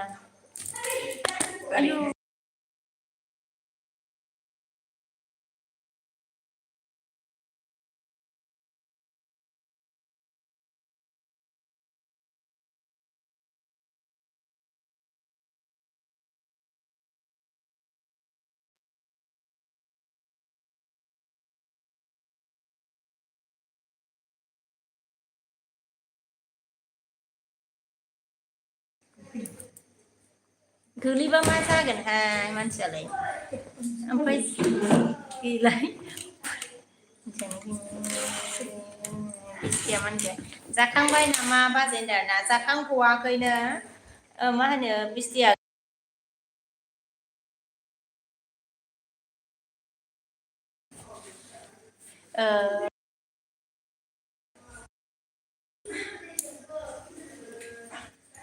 organa ha minibai aste raho ndera organji Dokumen ke hello guys please support me सबको फिर रिटर्न कर दूंगी प्लीज कमेंट सोर देना ओके बोला है डॉक्यूमेंट ने organa मांग सिकलो मैम काम आएगा बोला है हाँ सीखना पड़ेगा ओमफ्राय जामानखो दाउखुमाया र' नोङो बाबु सना होनदोंना गाखोलाबायनो गोग्लैगोनखौ मिथिखायो बिजया हाय होनदोंना हाय बिजय सोर दं लोगोफोर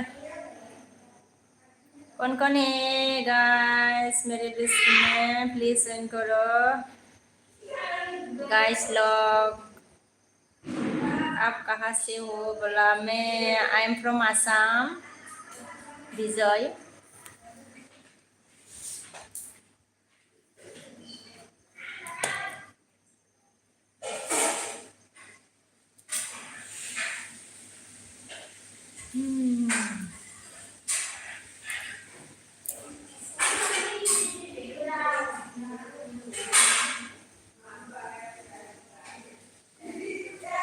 ओमफ्राय जा बारहुंखाया हेलो बाजै होनदोंना हेलो बारहुंखा गई विजया ओके मैम त्रिपुरा से हो बोला है ओके आप त्रिपुरा से है ओके जीबना मन की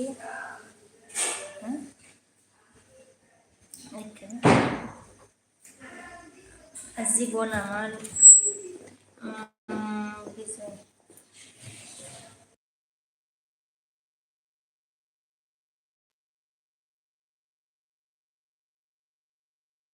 ओमफ्राय बिजया मान जा अगर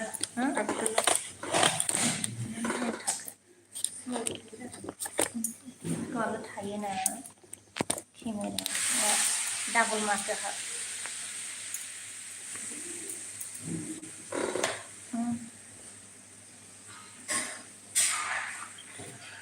अच्छा अगर थोला से हो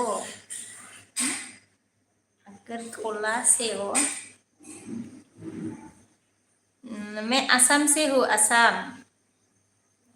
ओमफ्राय जा organa मान के एसकेटी खुद का मैसेज देख के खुद ही परेशान हो गया क्या मैम बोला एसकेटी खुद का मैसेज देख के खुद ही परेशान हो गया क्या मैम बोला Petani Musée Organ. Estetikku. Zibu naman ke. I love you. Basi Indiana. Basi pulang ya. Oke. Sampai je mixer. Oke.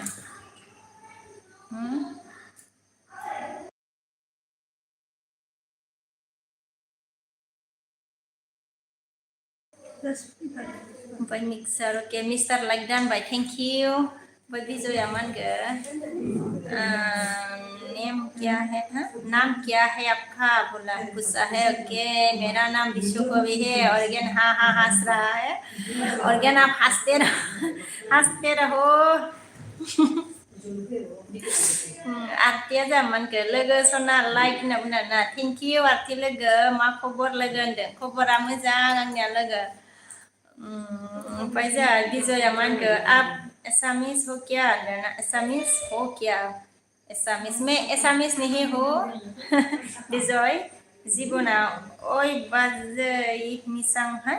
मिसांका दे माइसाका दे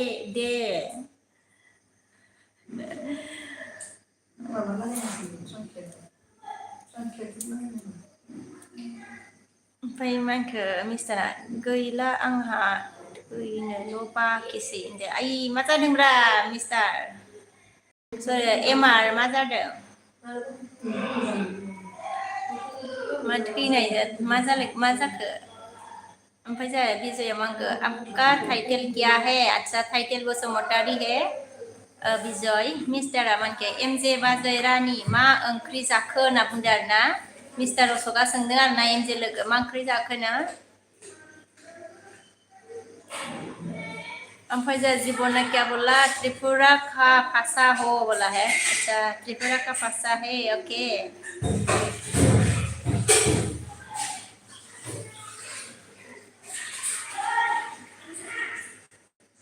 बात मुझे नहीं आती है ना त्रिपुरा का भाषा जीवन ओमफ्राय जोंहा बिजया मा होनखो बरमा हो क्या नहीं बसुमतारी है बसुमतारी ओमफ्राय मिस्टारा बिके नोंसोरलाय आंनि भिडिअ'बो आया मिस्टार दिन सानसे माबा गैयाना मा होनोमोन लायो नायोब्रा आङो दा एलबि होबा नायगोन होननानै आं नुखाबायमोन ना नायोब्रा दिनैथ' नेट गैया नोंना नेट नांदोंमोन नामा होमबा मिस्टार भिडिअ'खौ नागार मोनाखैब्रा ओमफ्राय दानि बेलासि मोनायावसो फैनायालाय आंलाय दा नायगोनब्रा ओमफ्राय आरतिया मा होनखो राजा सना दिनैसो लोगो मोनबाय बेसेबा गोबावनि उनाव होनना बुंबाय राजा सना दिनैसो लोगो मोनबाय बेसेबा गोबावनि उनाव होनना बुंदों आरोना जोंहा आरति लोगोआ ओमफ्राय मिस्टारा सर्ट भिडिअ'आव नाय दिके होनना बुंदों आरोना सर्ट भिडिअ'आव नायदो नायगोन दे आङो मिस्टार दा एलबि दोनखांनाय लोगो लोगोनो नायगोन आं एलबि होयिनि सिगांबो नायनो नागिरदोंमोन आं ओमफ्राय र' दा नायसिगोन आं होननानै आंना खनसेल' जाया दे सर्ट भिडिअ'फ्रा आरोना सर्ट भिडिअ आंना खननै खनथाम मेसेज लिरनायावनो खननै खनथाम जाबाय थायो रानिं जाबाय थाखायो ओमफ्राय बिजया जोंहा मा होनखो पहली बार सुना है मैम बोला पहली बार सुना है ओके बिजय ओमफ्राय दाउखुमैया कल फैदोंमोनलै बाजै होनदों आदसा कल फैदोंमोन आरोना अके ओमफ्राय आरतिया मा होनखो जोंहा मानो राजा मा जादों होनदों मानोनो राजा मा जादोंनो ओमफ्राय जोंहा बिजया मा होनखो आं न'नो हामजाखौ होनदों आरोना मुझे नहीं आती है बिजय दाउखुमैया मा होनखो हाय एमजे बाजै सना मा खबरलै होनना बुंदों आरोना मा खबरनो ओमफ्राय जोंहा मिस्टारा मा होनखो एमजे बाजै रानि आंहा थाबायनो हाला मा होनखो थाबायनो हाला होनना बुंदों थाबायनो हालानो जोंहा मिस्टारा ओमफ्राय जोंहा बिजया मा होनखो मेरा भाषा खबर हे बोला हा खबर हे बोला है ओके बिजय ओमफ्राय दाउखुमैया मा होनखो मिस्टार अशोक मा खबरलै होनना मिनिदों आरोना ओमफ्राय नायखुमादों मा खबरनो मिस्टार दाउखुमैया सोंबाय आरोना लावरिया हाय होनबाय आरोना हाय लाभ इउ बोला Okay, love you Tunda. Kimnya didak mana thayam dah. Mani dikulibai thayam dah kimele mau thayam dah. Angni दुखुआ जेरैबो साग्लोबजोब्बाय होनना बुंदों आरोना दुखुआ साग्लोबजोब्बायनो मा जाना दंलै मिस्टारालाय बा हरगोन ना मानखौ फन लावरि ह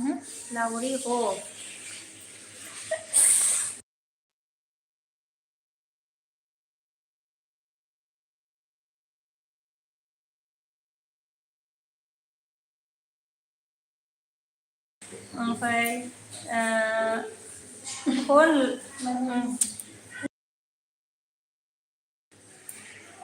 फोन लाहौरे हे फेरी बोल के हाँ फिर ना फेरी ना फिर हा हा हंसला है और ने लाहौरे ओमफ्राय मिस्टारा मानखो दाउखुमै दङ जेने थेने थैथ'वाखै होनना बुंदों आरोना थैथ'वाखैनो आरोना जेने थेने दंथ'योनो ओमफ्राय जा आर्टिया मानखो दानो प्रब्लेम सल्भ जायाखै नामा राजा होनदों दाबो प्रब्लेम सल्भ जायाखै नामा होनो राजा आर्टि लोगो सोंदों आर्टिया मानखो लोगो मा ओंख्रि संगोन होनदों लाफा लाबोदोंमोन दे आर्टि लोगो जोंना ओमफ्राय थावगोना थावाथाय ओंख्रिया ना दाउखुमैया जामान दे ए बिदिसो होनबा मिस्टार अशोकहा होनना बुंदोंहा यालाय इहा बाट के मजा हाँ क्या बोला इहा भाई के मजा आ रहा मुझे इहा के मजा आ रहा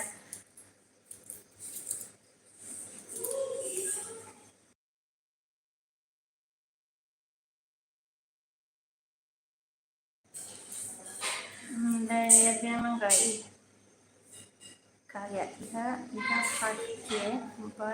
के मजा आ रहा मुझे आस बोल के हंस रहा है अच्छा मजा आ रहा है उनके आपको बिरखाङा मा खालामदों आब' होनदोंना जेबो खालामाखै बिरखाङाखै मिस्टारा मा होनदों जायाखै एमजे बाजै रानि होनदों जायाखैनो एमजे बाजै रानि होनबाय दाउखुमैया एमजे फादुरि र' नोङो मा खबर होनदों आं बेखौ मा खोन्थालाया हा होननानै रागा जोंहरबायनो मा खबर सोंदोंनो दाउखुमैया एमजे लोगो नोंखौ ओमफ्राय रागा जोंहरबावबायनो ओमफ्राय आर्टिया मा जादों राजा एसे मेसेजाव खिन्था होनना बुंदों आरोना औ मा जादों खिन्थायाबाथ' मिथिनाय नंला ना ओमफ्राय दाउखुमैया मानखो मा खबरलै एमजे बाजै सना ओंखि माइनाव अनसुलि होननानै हाहरबायहायनो एमजे लोगो ओमफ्राय जा आर्टि लोगोआ मानखो दाउखुमै राजा सना बया होनना बुंदों आरोना खबरा बया खोमा ओमफ्राय आर्टि लोगोआ मानखो दाउखुमै आगै नोंलाय सना होनदों आरोना नोंलायनो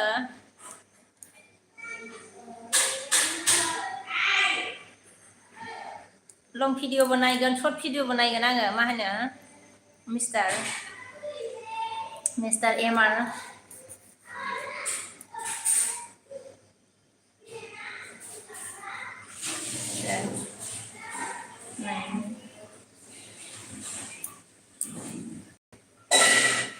नायनि आङो र' ओरैनो नायनि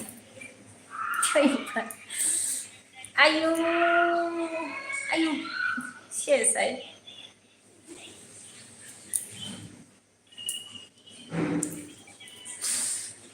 ओमफ्राय थाथ'दो दे अल्ड फ्रेन्ड आया थांगौमोन नामा मेसेजालाय दाउखुमाया जा मा होनदोंमोन मानो भइसआ बादुरि बाजै होनदों मानो भइस हा बादुरि बाजै होनबाय आर्टिया मानखो ओरैनो दाउखुमै आगै होनना बुंदों जों आर्टि लोगोआ मिस्टारा जामानखो थाथ'दो दे अल्ड फ्रेन्डस बाय बाय होनना बुंबाय दे बाय बाय मिस्टार नायबाय आङो नैबेजों नै मबाइल गंसेजों सेस अरिजिनेल जाथारगोन ना माखो अरिजिनेल बानायथारदों ना मानो जाखो नोङो मेसेजाव खिथाहरलाय थांथ'वाखैबा आयु सेसाय आयु मिनिनो ना गाबनो जाखो ओमफ्राय मिनिनांगौ ना गाबनांगौ जाखो ओमफ्रायलाय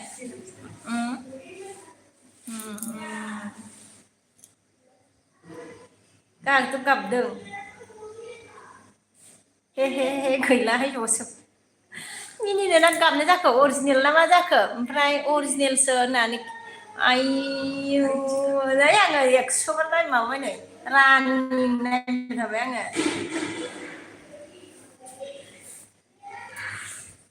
दुखु मोनबा मा जागौमोनहाय नोंलाय मानसियालाय आयौ जारलालै ओमफ्राय जोंहा दाउखुमैया मा होनखो आंना मोजां दे एमजे बाजै सना होनना बुंदों आरोना अर्गेना मा होनखो दाउखुमै ब्र आङो हस्ट मेम मा होनखो हस्ट मेम में खाना खाने आया हो सब र' फरायनाया मिस्टेक जाबाय खोमा आंना बिनि माबाखौ नायनानै जि 100 बारसो नायखाबाय आं दा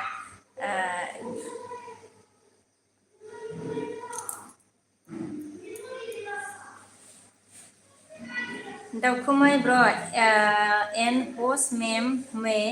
खाना खाने गया है सो अच्छा होस्टमैन ओके होस्टमैन खाना खाने गया है सो बाय बाय एंड टेक केयर बोला है दाउखुमै सॉरी ऑर्गेन ने ओके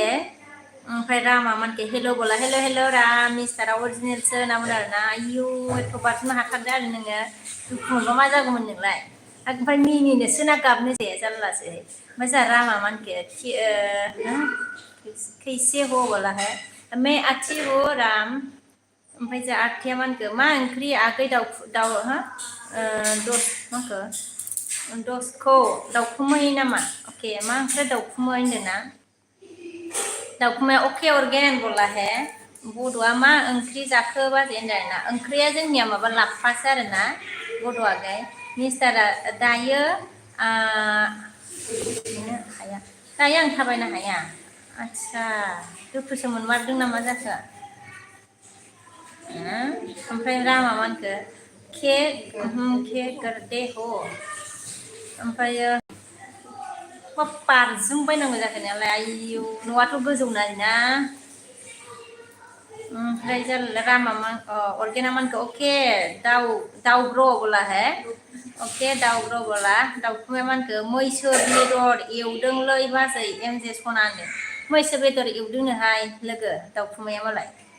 ओमफ्राय जोंहा जोन्नोगा मानखो बाजै आङो ओंख्रि संदों होनदों आरोना दे जोन्नोग आगै दाउखुमैया अके बाय बाय अर्गेन बोला है हायथाया जोंहा मानखो बाजै सना फैलाय होनदों आरोना अके फैबाय आरोना थेंक इउ हायथागै बड'आ मानखो लाइक दान बाजै होनबाय थेंक इउ मिस्टारा जोबथा दुखु जानानै दङ आंहा होननानै बुंदों आरोना अके जोबथा दुखुबाबो आथिं आखाइखौ नांगौब्रा मा बारजुमलाबायनांगौ जाखो गिलु बालु मानसियालाय माबायदिलै नोंलाय माजों थाबायगोन नोङो माजों थाबायगोन आथिं गैयाबा ना मिनिनो ना गाबनो दे जारलालै मानसियालाय ओमफ्राय जोंहा बिदि दुब्लियाव हाय आब' होनबाय आरोना हाय आगै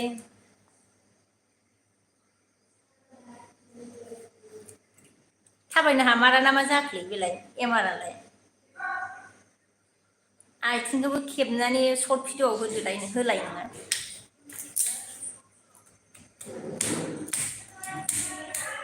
एम्फौ फैलाबायखोब्रा ओमफ्राय जोंहा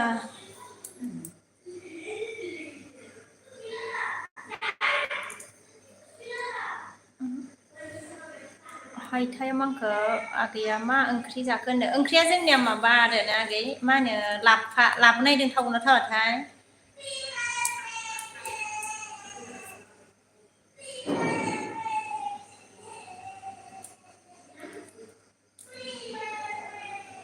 ओमफ्राय जोन्नोगा मानखो आंनिखौ नायलाय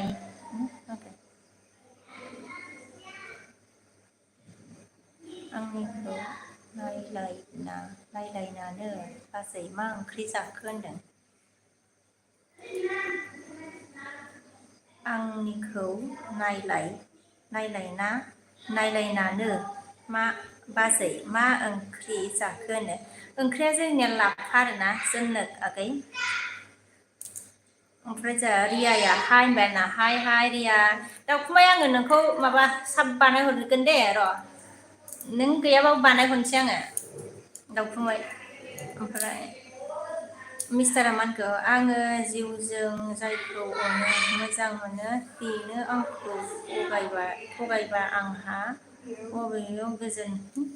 गोजोननाय दं होननानै बुंदों आरोना बेखौनो हमनो हायासैलै नोंखौ मा होनो मिस्टार मासो एमार बेखौनोथ' हमनो हायासै नोंखौ ओमफ्राय जोंहा डिफेना मानखो सापर्ट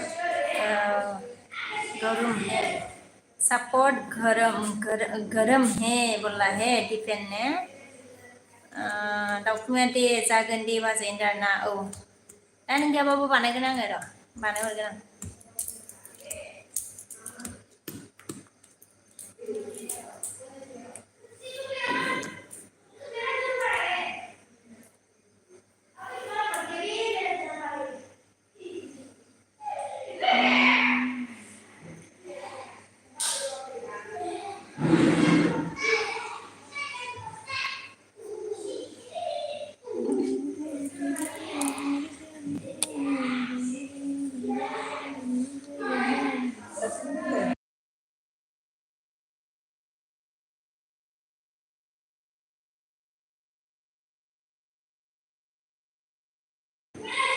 ओमफ्राय दा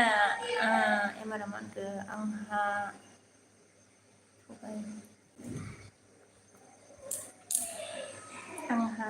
थगायबाय हुदा गैया बिखि आंहा थगायनाय हुदा गैया बिखि होनदों आरोना नङा नोंखौ थगायदों होनाखै आं मा होनो एमार नोंखौ थगायदों होनाखै आं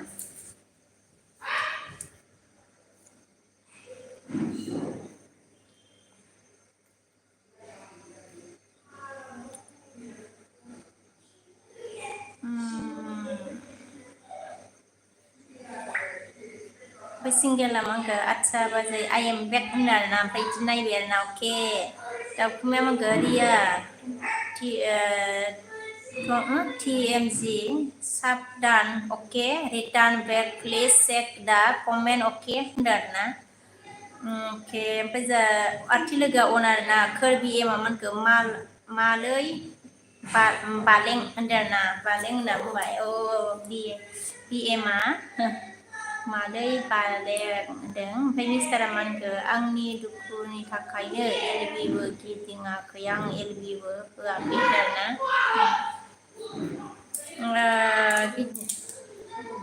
ओमफ्राय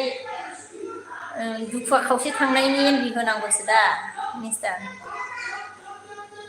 एमार ओमफ्राय जोंहा मानखो हनुमाना आइ लाभ इउ होनदों आरोना अके I love you too Hanuman जय हनुमान होनदों आरोना जय सीताखौ लायनो थांनि ना माखो ओमफ्राय जोंहा सिंगेला मा होनगोन दसे फैबायलै जिखे बिमा होनदों अ दे बिफा थेंक इउ गोजोननाय थाबाय सिंगेलागै ओमफ्राय जोंहा हनुमाना हिन्दी बलो ना रे होनदों आरोना अके जय हनुमान एसडिया मानके जा हाय आब' आंहा दोनहैसो होनदों जेबो नङा दे एसडि आगै ओमफ्राय जा सिंगेला मानखो मा ओंख्रि संखोरा बाजै होनदों ना ओंख्रिया जोंनिया मा होनो लाफा दे आगै सिंगेल आगै टेस्टि नंगौना नङा जानाय नायनो आरोना फार्स्ट टाइम ओमफ्राय मिस्टारा जा बाय बाय बिके होनबाय ना गाबबाय अके मानो गाबदों गाबनाङाब्रा मिस्टार मा गाबो मिस्टारा बाय बाय होनबाय अके बाय बाय नै आंहा मैया फुजायाव मा जादों बे मालाखौ गानलांदोंमोन आरोना बिजनि मेलायाव ओमफ्राय आंखौ पुलिस हिनजावा सोंदोंमोन आरोना लोगोफोर सनानि ना मा होननानै ओमफ्राय आङो सिखावखौ खोनाजानो गिनानै बिराद फिरावनो पुलिसफोरबो नेदों नालाय पुलिसफोरबो थायो नालाय दानिया सिखाव बाराखैनो थाब सिखावखौ खोनाजानो गिनानै थाब ओं होनलायाखै आङो सिखावखौसो खोनाजानो गिबावो सनानि ना मा होननानै सोंबाय आरोना ओमफ्राय आङो थाब ओं होनासै उनावसो आङो सोंबाय थाबाय नालाय ओं होनना बुंबाय खनसेसो सिरि फिसा होनलायोब्रा आङो ओंखौ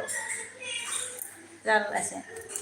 सिखावा माला लानानै थांनो फात्ता मोनालै फैसा गोमादोलै जोंनाबो बिमानिया फाग्लासो बेगनिफ्रायनो थाबायबाय थानायावनो माला लांखो फात्ता मोनाखै बिमानि बेगनिफ्राय फैसा गोमादो आरो सोरनियाबा 50,000नि मालायानो गोदोनानिफ्रायनो लानानै थांजालायबाय बिराद गोमालाबायदोंलै बिजनि मेलायाव सिखाव अयथासार एबार मानोबा राजुआ हेल' गुड नाइट गुड इभिनिं ना अके हेल' राजु फिफा गुड नाइट गुड इभिनिं दाउखुमैया हायथा गयारि साबधान बेग रिटार्न हरफिन दे लाइकबो होबाय आं कमेन्टबो हरबाय आं दे होनदों हायथा नोंनो दाउखुमैया मा होनो साब खालामनानै कमेन्ट हरबायनो लाइक हरबायनो जा सिंगेला मा होनखो बाजै आं अन दं दे होनना बुंदों अन दं दे सिंगेलाजै ओमफ्राय बुकुआ हाय बेना हाय ओमफ्राय एसडि आ मा होनखो आब' आंना मबाइला डिसप्ले थांना होनदोंना ए डिसप्ले थांदोंमोन आरोना आगै के बिदिबाथ' एसे खस्थ'आनो जायो एसडि आगै फोरबि मा होनखो बाब्रेखौ मा होनखो ए बाब्रे होनदों अके बाब्रिखौ देन्जार नुदों बालेक होनना बुंदों अके बाब्रिखौसो ओके ओमफ्राय जोंहा हनुमाना मा होनखो और फिर मुझे बोरो भाषा नहीं आता बोला है ओके आपको बोरो भाषा नहीं आता है ओके हनुमान आप कैसे हो मतलब कहाँ से हो बोलो मंजू आगा आई लव यू बोला है okay I love you too Manju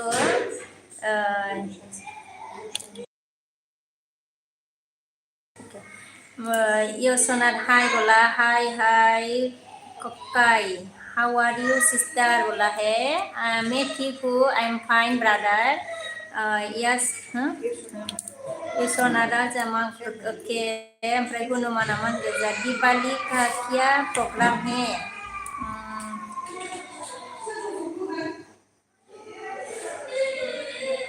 Diwali का क्या प्रोग्राम है बोला है ओके दिवाली का मतलब प्रोग्राम नहीं है अभी मतलब नहीं बनाया है हनुमान राजा मानखो आंखौबो हरदोब्रा लाफा ओंख्रिया सनादो लाफा ओंख्रिखौ आरोना टाउनाव थावा जानो लाबोनायदोंलै मा होनो राजु बिफा ओमफ्राय जोंहा गौतमा हाय होनदों आरोना हाय गौतम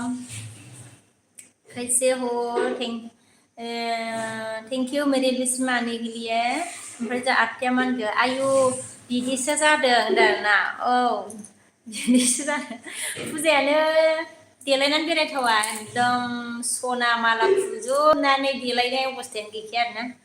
बेगखौ फास्राजों ओरैहाय खालायनांनायसो गिनानैनो बिदिसो बेरायनांदोहाय ओमफ्राय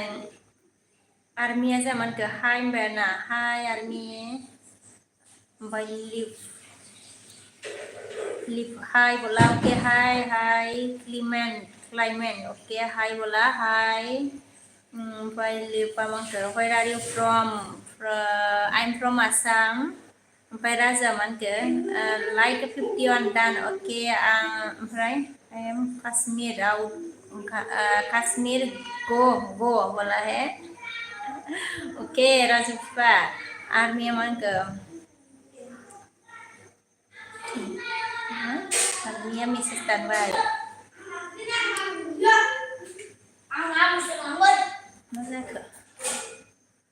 मा जाखो निमो निमो ओके ओमफ्राय डिपिआर मा हाय बोला डिपिआर हाय आर्मिया मा होनखो माय फ्रेन्ड मा खालामखो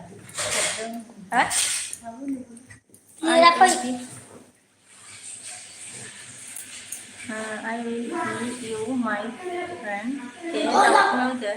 leave is short, sabadan. Okay,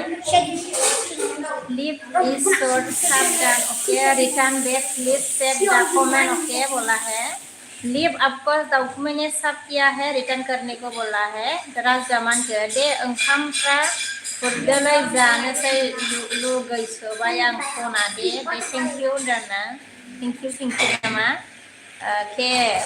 खुरनोसै फैदो ओंखाम जानोसै राजु बिफा आरतिया मान गोजा दाउखुमै मा ओंख्रि होनना बुंदों आरोना मा ओंख्रिनो दाउखुमै आरति लोगोआ सोंबाय आरतिया लोगो दावराव मा होनखो दावरावथार खोनादों मा होनखो खिख्रि खाख्रा होनदों आरोना औहाय नै गारि दामलायबाय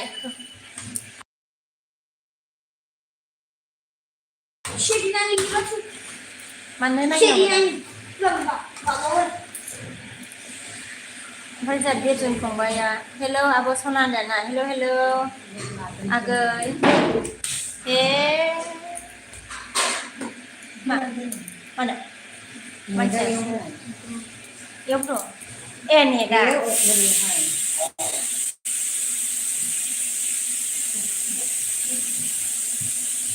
apa dah tahu mana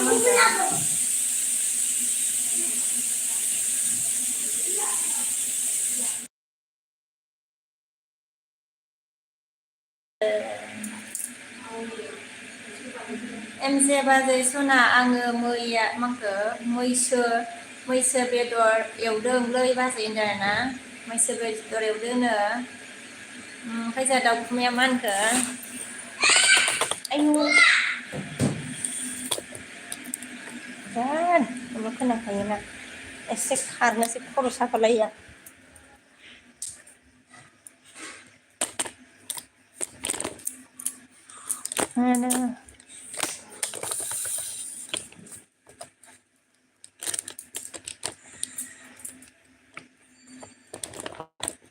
आया बेबो हायथासो जाबाय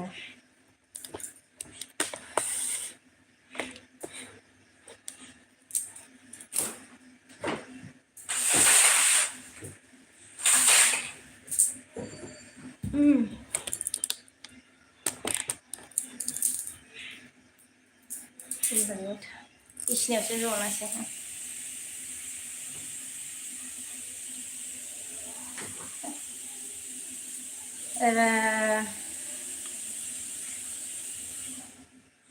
बे मांखो आच्छा बे गस्ला जल्दी सनांदो मांखो गस्ला बे गस्ला जलदे सनांदो ना अ ब्लु होनो थिनदो नामाब्रा माबायालाय अजित बिफायालाय अके ओमफ्राय जारा आरथि लोगोआ दे होनदों आरोना ओमफ्राय आब्दुल्ला इउ नेम होनदों आरोना आब्दुल नार्सार इउ नेम बाय माय नेम बिश्वकबि बसुमतारी होनदों राजा मान गोजा आंना फिसालायानो गेलेबाय थायोलै ना सना होनदों ना गेलेबाय थायो माबा दामबाय थायो ओमफ्राय जोंहा नितुआ मांखो नोंसोरनि गामिया मा नाम होनदों आरोना जोंनि गामिया मा होनो बिजनि पानबारि होनो आरोना नितु दाउखुमैया जोंहा मा होनखो एमजे बाजै नोंहालाय मा ओंख्रि जाखो हा बाजै होनना सोंदों आरोना मा ओंख्रि जाखोनो ओमफ्राय सौरभा जोंहा मा होनखो हाय दाना हाय सौरभ ओमफ्राय जोंहा आरथि लोगोआ सोर ओंखाम संदों लोगो नोंसा होनदों आरोना ओंखामखौ मा होनो बिब' संगासिनो आरथि लोगो आरथिया मा होनखो जायाखै आगै संगासिनो बुंदों आरोना जाथ'वाखैनो संगासिनो ओमफ्राय जोंहा दाउखुमैया बाय दे बाजै आङो ओंखारथ'नोसै दे बाजै जानोबो जाबायना आंना होनदो दे दाउखुमै दे जेबो नङा ओमफ्राय जोंहा आरथि लोगो किटचेननिसो दावराव आच्छा राजानि दावराव खोनायाखै होनदों ओंखाम संनाया आङो हलाव होबाय नालाय ओमफ्राय ओइखिबो संजायो ओमफ्राय ओरैहाय संफैदो आरो इयो बिब'आ गावनिखैबो संजायो ओमफ्राय गुदुं गादां संलागासिनो ओमफ्राय जोंहा नितुआ मा होनखो ओंखाम जाबायना बाजै होनदों आरोना ओंखाम जाथ'वाखैनो नितु आगै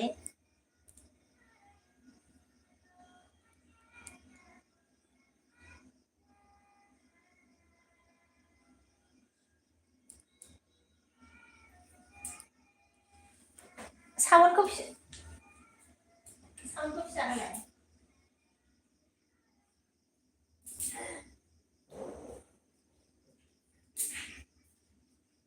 आरो आं सासे मानसिखौ साब खालामदोंमोनसो मबाइलफोरखौ डिलिट दानहरनाय मोनसे साब खालामनानै फैफिनदों होलाय Betul.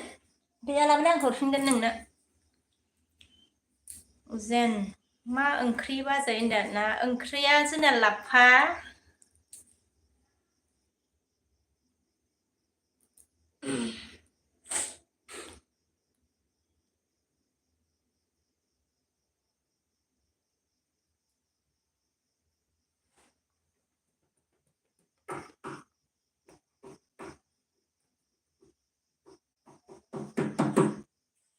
Mana? ini होगा नहीं नहीं नहीं सही नहीं सही ये वाला ना Ikan apa sih kamu? नहीं नहीं नहीं आवाज आता है डिस्टर्ब करता है ना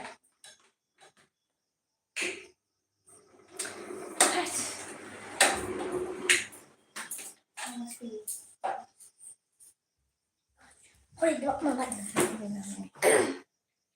मैं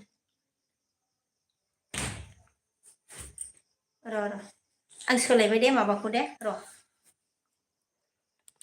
नों थाद'सै थाद' आइबो राबाय आथि लोगो नितुआ ओंखाम जाबाय ओमफ्राय जेनाव गिदिंबाय राजा मानखो सान्थिफुर रेनिकाटा हैद लांनाय लांदोलाय नों लांदो थांनांला नांला सान्थिफुर रानिकाटा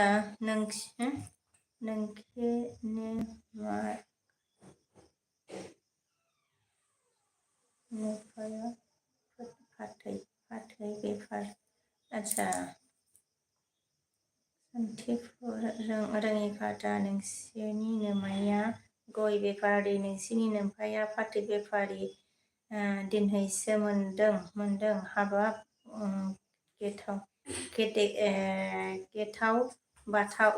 गेथाव बाथाव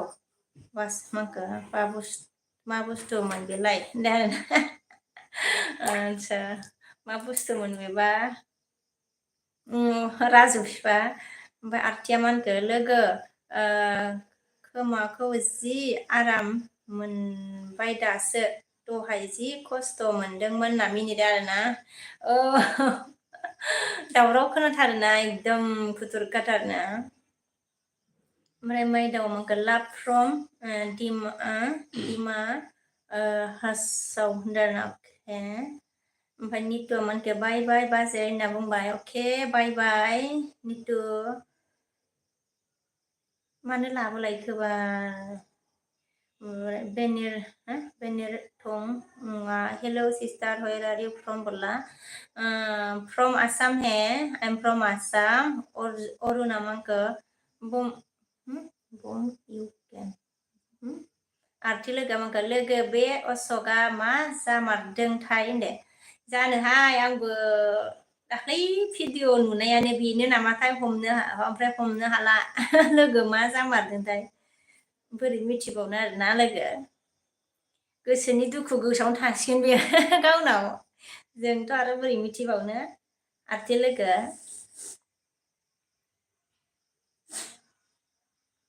ओमफ्राय Benriton, can you speak English? I don't know English language. ओमफ्राय ग्रिमा मांखो hi sister, how are you? Please support me. Love from Meghalaya बोला है ओके ब्रदर मेरी वीडियो में कमेंट करके जाइएगा ग्रीम मैं आपको बैक रिटर्न करूंगी फ्रॉम मेघालय है ओके थैंक यू मतलब आप मेघालय से है ओके अर्जुना लोन ओके आरतिया मानखो खोन्थाया सोंबाबो होनदो औ खिथानाय नङा दां लोगो एलबियाव खिथानाय नङा बायदि मोनदां हारसिंनो मा होनो दुखु जानानै थाबाय थासिगोन माला खारगोन ना बेबा होनदो आरती लोगो ओमफ्राय अरुणा मानखो अरुण सिक्कर के ओमफ्राय अरुणा हाय होनबाय ना के हाय ओमफ्राय जा राजुआ मानखो नोंजों आंजों जुलि जानाय दासो मोनदों सना गेथाव जुलि जानाया होनना बुंदों आरोना टेके टेके टाव टाव आदा होननाया सल'आ गुवाहाटि सारियालि नोंनिनो पायाव गय बेपारि नोंनिनो माया फाथै बेपारि टेके टेके टाव टाव आदा नोंजों आंजों हाबा जाथावथाव बिदिसो आरोना नोंना राजु बिफानिया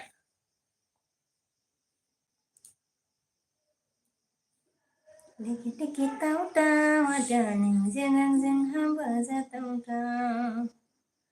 ओमफ्राय मेहेन्दिया मा होनखो जयेननि बोला हे मेहेन्दी ने आर्थिया मा होनखो बरिया सना नाइस सं होनना बुंदो थेंक इउ लोगो सना ओमफ्राय माइदाव मा होनखो लाभ फ्रम दिमा हासाव अके ओमफ्राय राजा मा होनखो रलै दे सना आङो बोरमा बेदर हारा मा होनखो अरग्रोना दे होनदों बोरमा बेदर हारा दे अरना ला दे राजु ओमफ्राय मेहेन्दिया मा होनखो ब्लुमि बोला हे मेहेन्दिनि ब्लुमि दीदी के नाइस सं दीदी thank you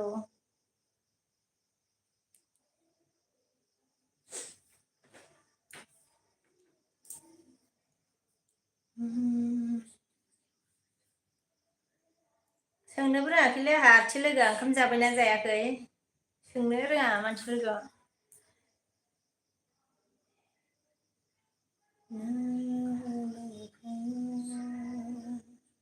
Tarusa okay thank you most welcome मेरे बेस्ट फ्रेंड में बाद में ये लिंगेस तो नहीं आती है ओमफ्राय दिबेना आंखे हेलो किउट बोला है hello hello Diben thank you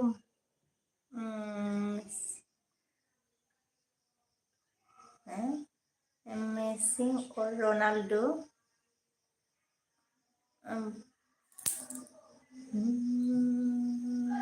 Tarusa Messi आथि लोगोआ लोगो सङाखैनो होनदों संथ'वाखैनो आरोना ओमफ्राय मेहेन्दिया जयेन मी एवरीवन बोला है मेहंदी ने दिबे मन के यू नेम क्यूट गर्ल्स बोला है यू नेम मतलब मेरा नाम विश्वकवि है बसुमतारी मेहंदिया पिन कर दो दीदी हमको बोला के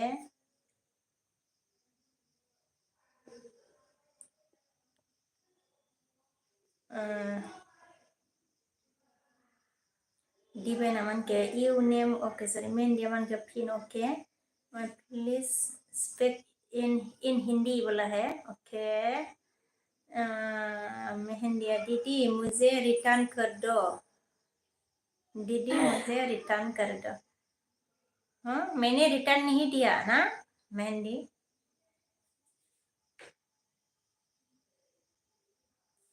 फिर से देखना पड़ेगा मैंने रिटर्न किया कि नहीं किया है मेहंदी ओके जोंसारा हाय बनबायना हाय आगै जोंसार ओमफ्राय मेहंदिया मनके सपोर्ट कर दो दीदी बोला है सपोर्ट कर दो ओके मैं करूंगी मैंने मतलब आपने मेरी वीडियो में कमेंट करके गया था mehndi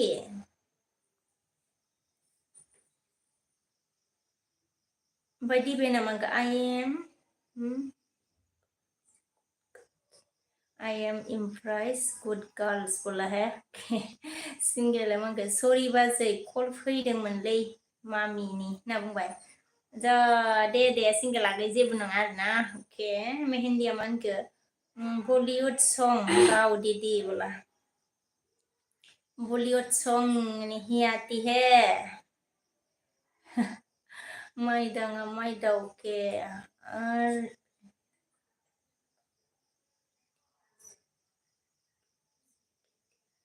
we are in India so we have to speak Hindi बोला है ओके इसलिए हिंदी बोलना है। ओके दीपेन आपको हिंदी भी आता है? छुट्टी बोला छुट्टी। ओके थोड़ा थोड़ा आती है, ज़्यादा नहीं आती है दीपेन। ओमफ्राय जों सारा मानखो बहानि नोङा बनदाना आङो मा होनो आसाम बङाइगाव थायो आङो जों सारागै मेहेन्दिया मानखो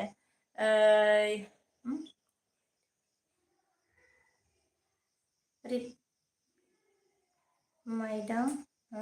रिटर्न क्या बोला रिटर्न मैडम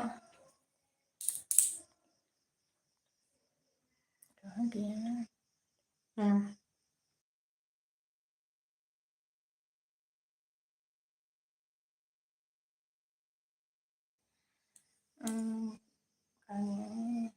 ओके मेहंदी ने बोला राइट माइदाव लांथां सा बोला है मेहंदी ने दीपेना मानके यू गुड बोला है सिंगल अन थैंक यू आर्टिया मानके लोगो भिडिअ हगारदों सना नायदो होनदो नायगोन दे आङो आर्टि लोगो दिनै नेट गैयामोन जोंनियाव एग्जाम जादोंमोन ना मादोंमोननो सानसे गैया ओमफ्राय दहाय 4थासोआवसो नागारदों नामा ओमफ्राय केकिया मानखो मा ओंख्रि जाखो बाजै होनदों ना ओंख्रिया जोंना लाफासो आगै ओमफ्राय मेहेन्दिया मानगोन नहीं आया आपका रिटर्न दीदी बोला आपने कमेंट्स करके गया था नहीं गया है ओके मैं देखूंगी ओके माने मेहंदी देखूंगी मैं दोबारा देखना पड़ेगा ओके ओमफ्राय एसकेटी हेलो दीदी कहाँ गया था बीच में एसकेटी सिंगेला मानगो आच्छा बाजै मा ओंख्रि संखो होनदों लाइ होनदों लाफा जोंनिया सिंगेलागै लाफा ओंख्रै आरोना ओमफ्राय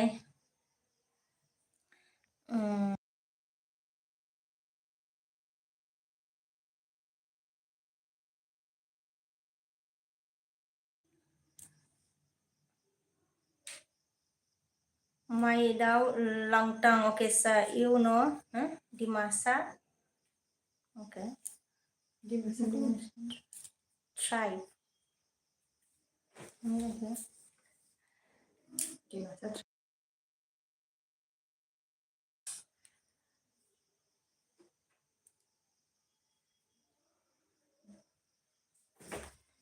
मा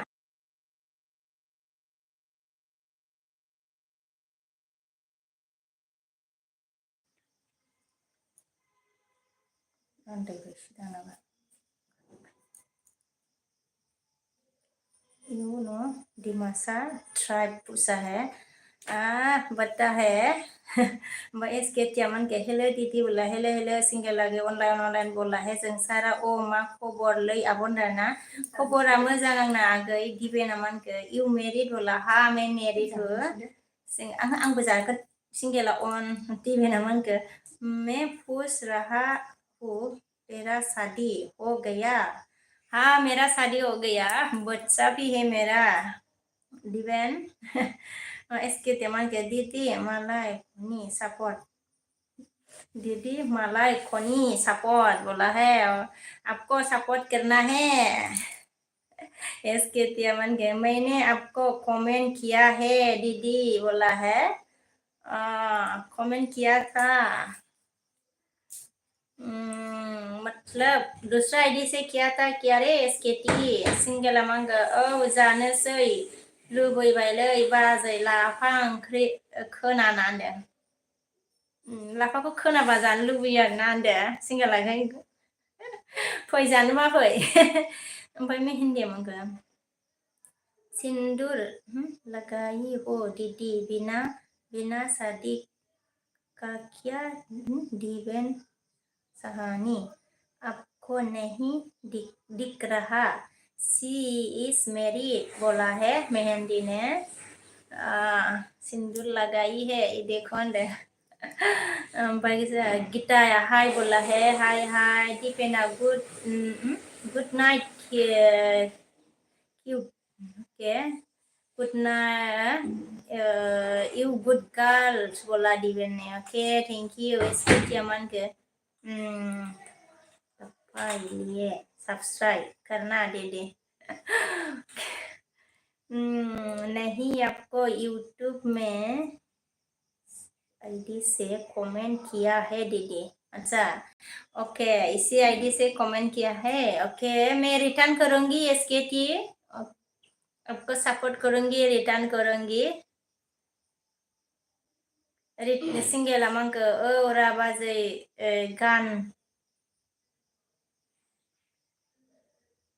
गान दंबाथ' थांनो हागौमोन लै बाजै होनना बुंबाय बिरनो गोसो जायो होननाया इदि जानोसै होनबा नोंना सिंगेलागै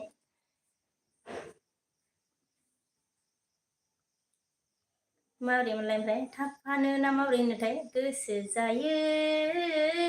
नोंजों लोगोआव नोंनि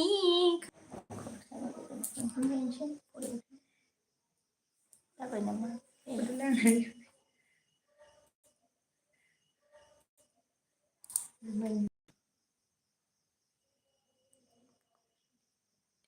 इयाव कमेन्टआ दावखोगासिनो नामा आदसा बाजेन बारना ओके हे अ मा खबर इउ मेरिड अके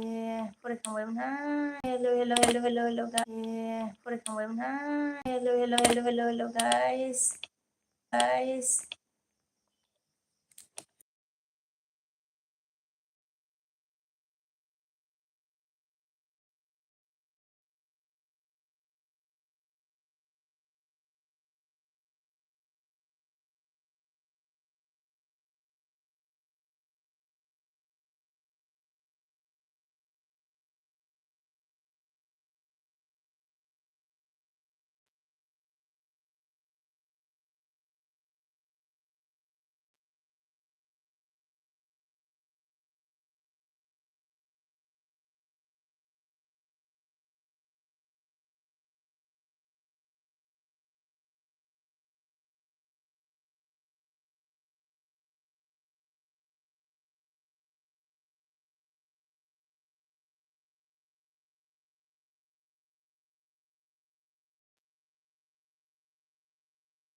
अभी मॉल में रिटर्न करूंगी आपको मेरे वीडियो में कमेंट करके जाइएगा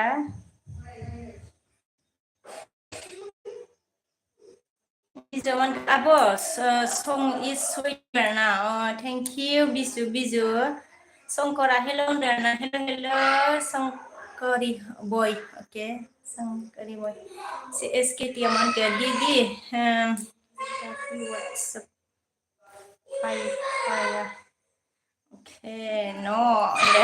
बिमला मन के हेलो एवरीवन बोला है बिमला बिल्कुल बोला मैं रिटर्न करूंगी बिमल मेरी वीडियो में कमेंट करके जाइएगा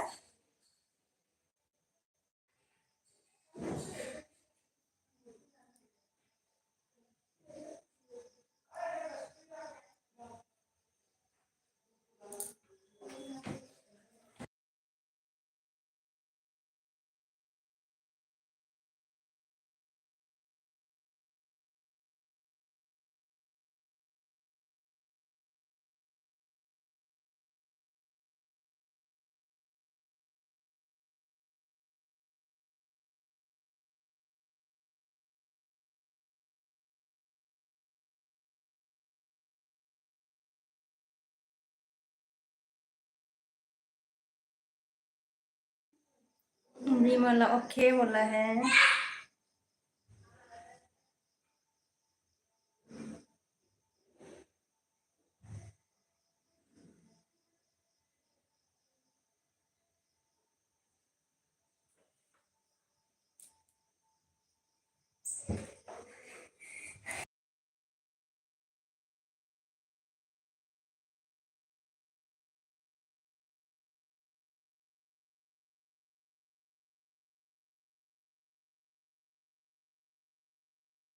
बाकी खबर मोजां ना दाना मोजाङैनो दंथ'यो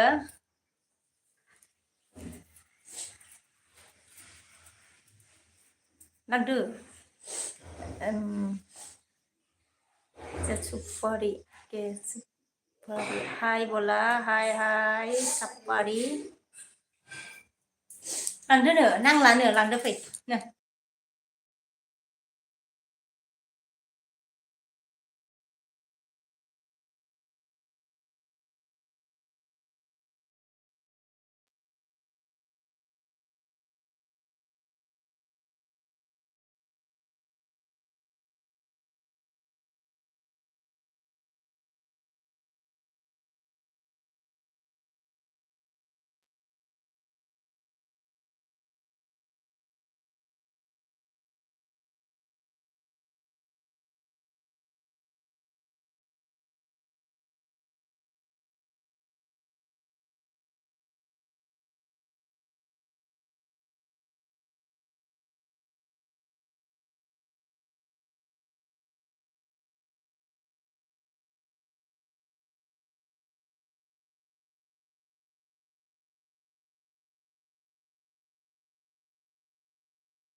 रमेशआ हाय बाजै मा खबरलै नोंहा हालाय होनदों ना खबरा मोजाङैनो दंथ'यो रमेश आगै आंनाबो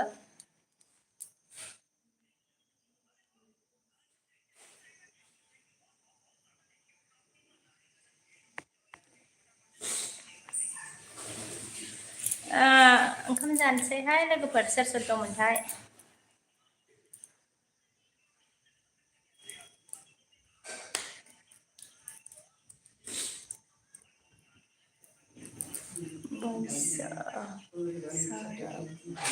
मखा सोरखौ माबाजों खोमा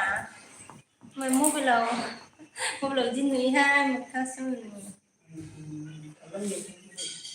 दे बिदि आं देखायहरलाय खनसे खाथिया लाबो बख'नानै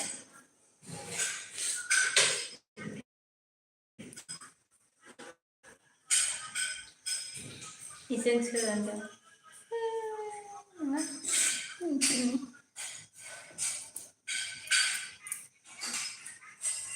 बोरमा बेदर ओमफ्राय बोरमा बेदर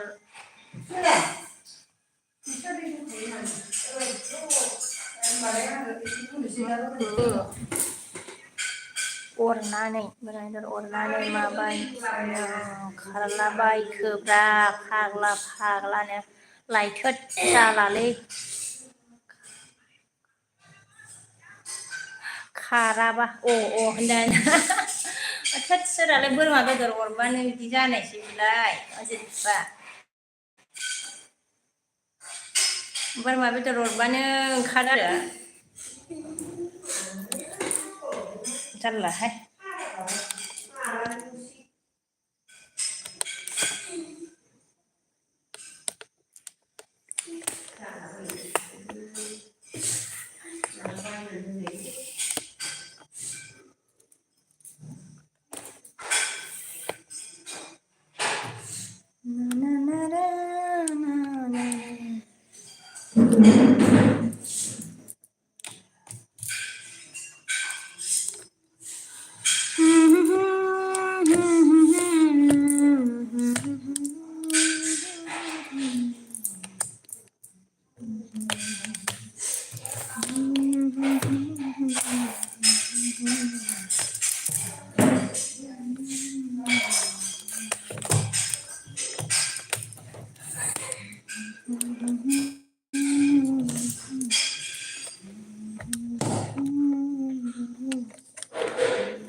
मा जाखो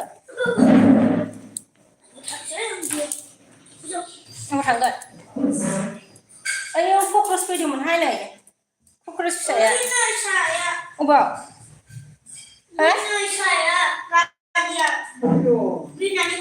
आच्छा ओइनै बेखौनो गिनानै खारबाय सासेया देखायरा सन्जय मांखो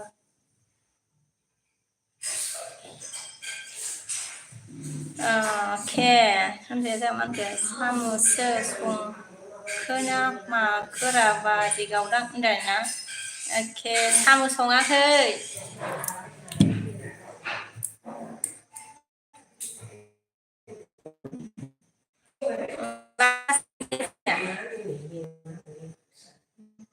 हेल' होनदों ना हेल' हेल'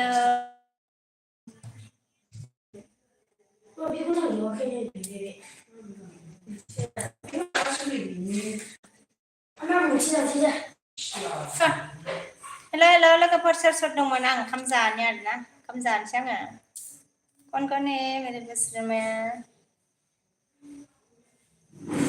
आं ओंखाम जानोसै दे लोगोफोर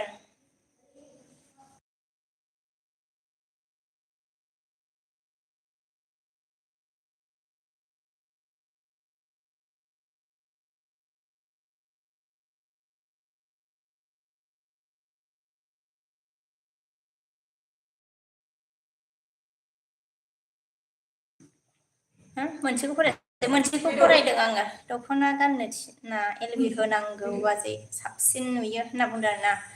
अके होनदों सन्जय आगै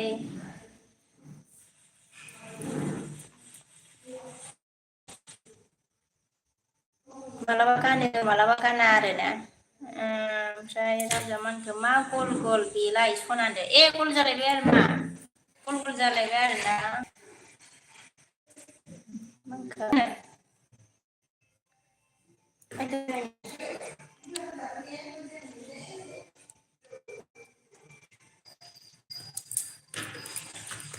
थ बाबा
เอาไปเขียนคิด Buyo, Nunia,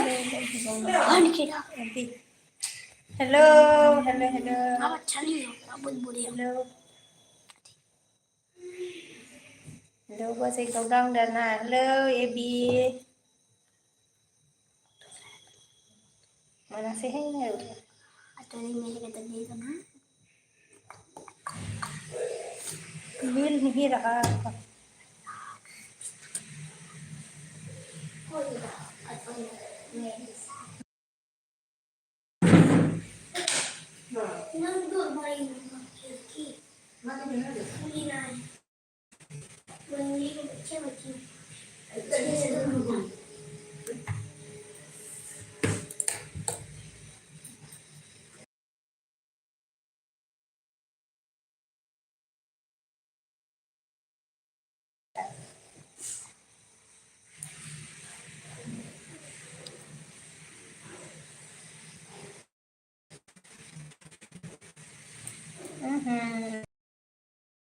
apa nang à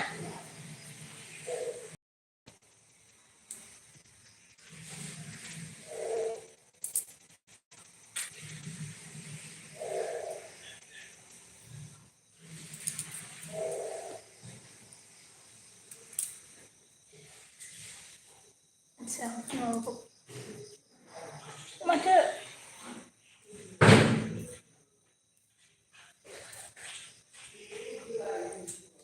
cứ chú sao vậy nè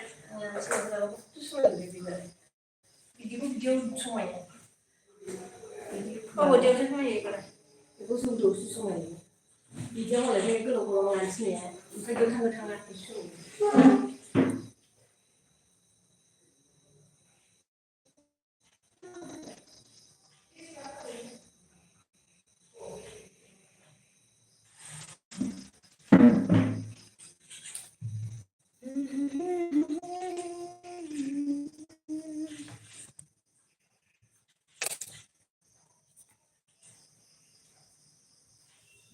Hello लोगोफोर जाखांबायमोन आरोना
Iya, iya.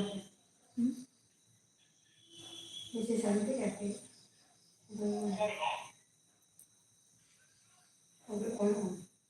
Ayo nanti itu dan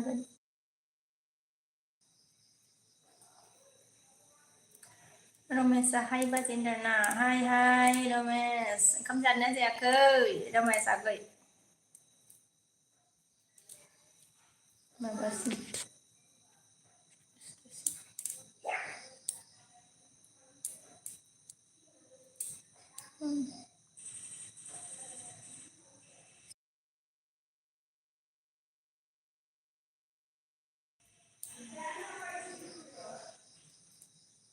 Krishna Kumar hai TVB dan hai sau đó hai ba chị how are you Jinderna hai à cơ ang thirin dong Methiku Ramesa सोरबा फैसा हरदों ना बाजेन्डारना औ dollar मा होनो बिदिखौ डलार रमेश आगै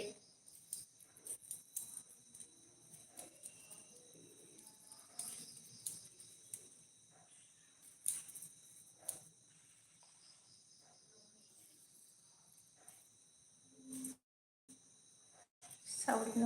you are from बोला I am from Assam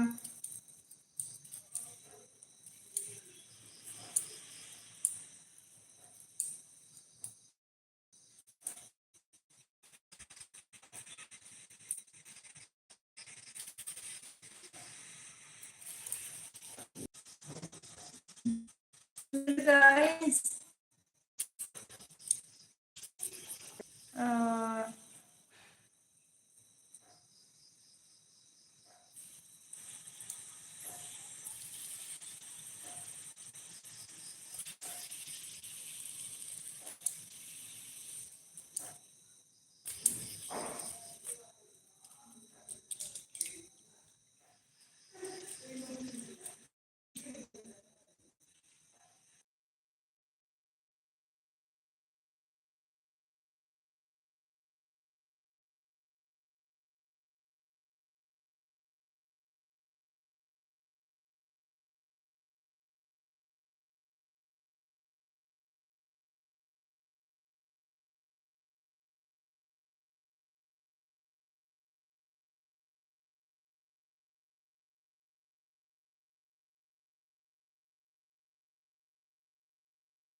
YouTube family मा जाखो please comment हरदे दाना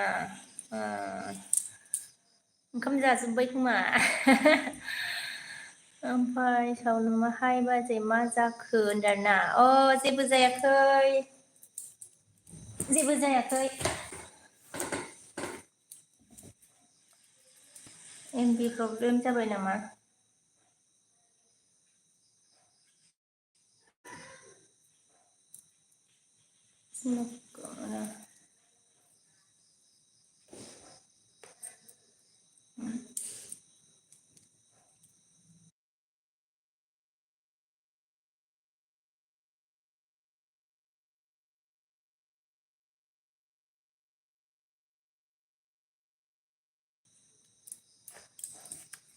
ओमफ्राय रमेशआ मांखोलै बहा मांखो थांखो बाजै दाना फिसालाजों थांदोंमोन आङो बासुआ हाय मारना हाय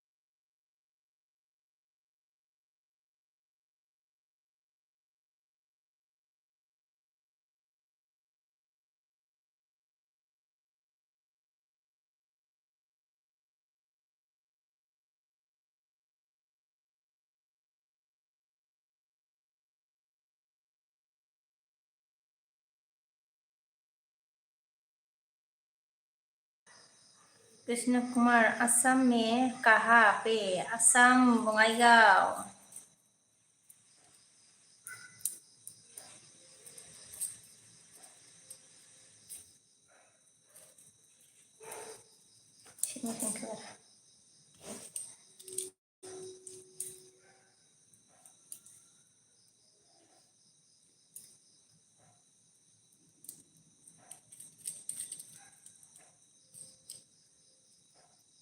Puttem. Hello, hello, hello.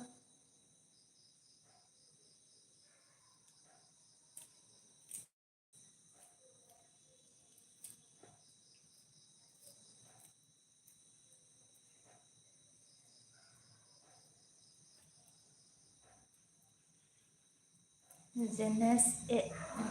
hello. Hi, hi. कैसे हो guys लोग?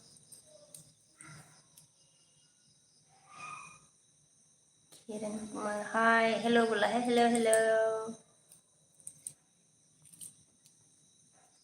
किधर जाकर बोला?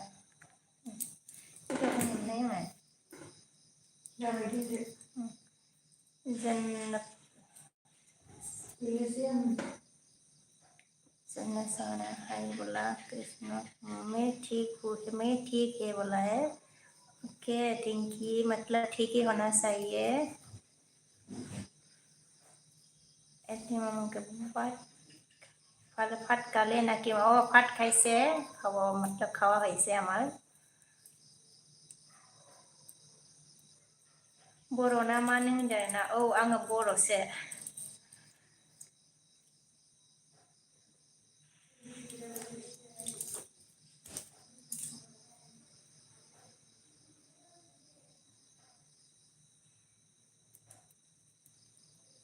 ओमफ्राय टिमा ओ दाना ओके औ बोला है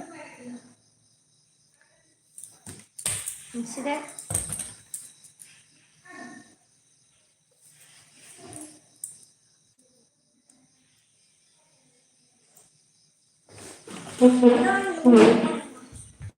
चलो बरियान मा जायगानि आब'नो होनदों ना आङो मा होनो बङाइगाव दं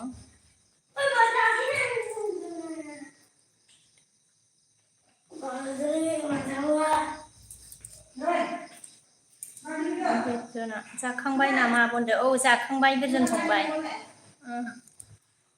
देन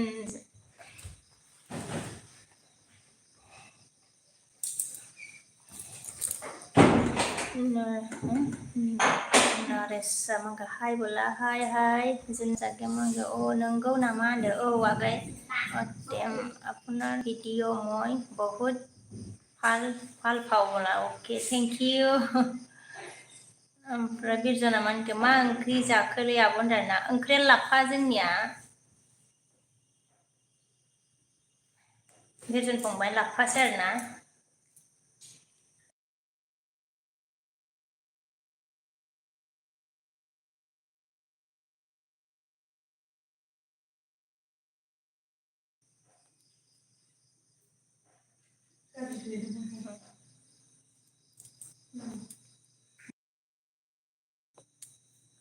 मिथिदे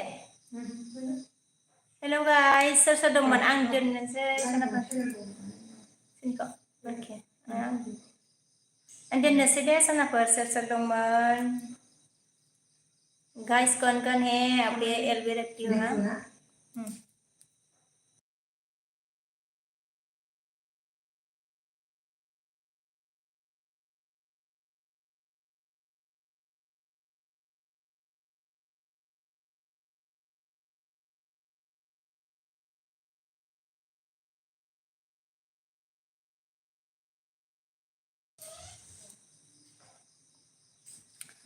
रो हिंदी ही भाभी जी हैं रो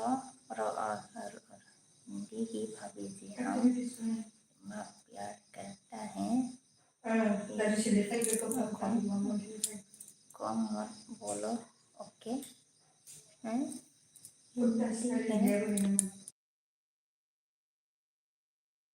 रमेश हिंदी ही भाभी जी हम तुम्हारा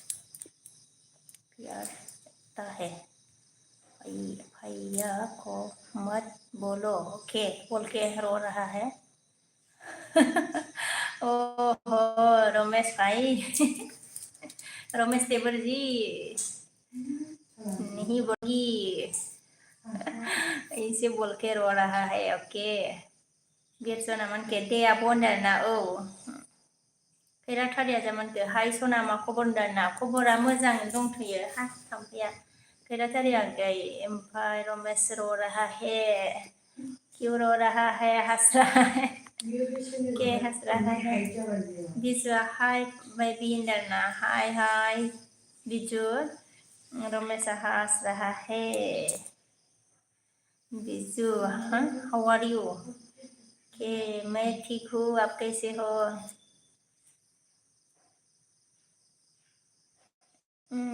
बिजू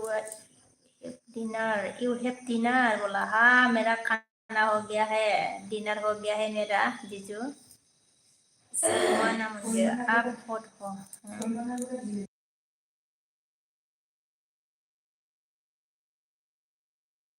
बाय बिउटिया बाय दे बिमा लाउकी गुड नाइट ना बुंबाय ओके बाय बाय दे बिउटि ओमफ्राय सलमन बिजमानखौ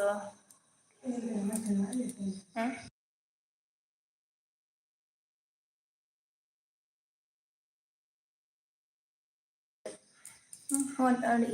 you doing there बोला है मैं मतलब अभी कुछ नहीं कर रही हूँ रे दे बिजू दे बिउटि मानखौलाय फाइन थांगासिनो ओमफ्राय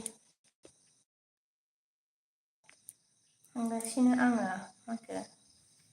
बेंटल थुक्राझार आदसा बेंटल थुक्राझार राव होनना बुङो आरो अके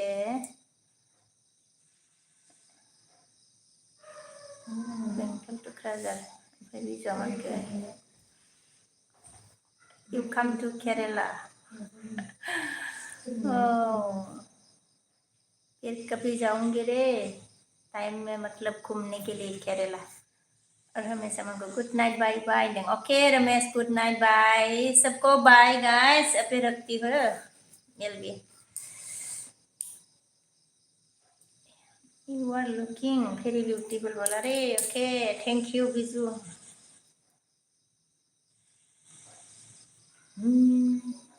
मेब्ला बाजै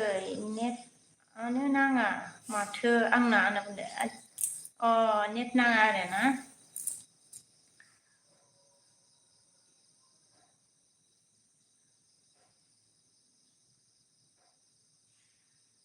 योर नेम डियर विश्व को भी है रे मेरा नाम बिजू मिटिंगा मानखो हाय बाजै जाखांबाय नामा होनदो औ जाखांबाय बिजु सरि बिजुलायनो मिटिंगा आगै जाखांबाय ओमफ्राय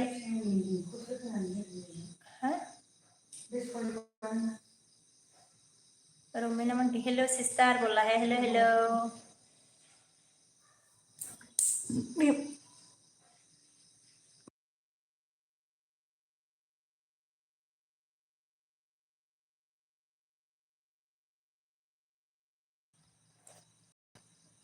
Roman okay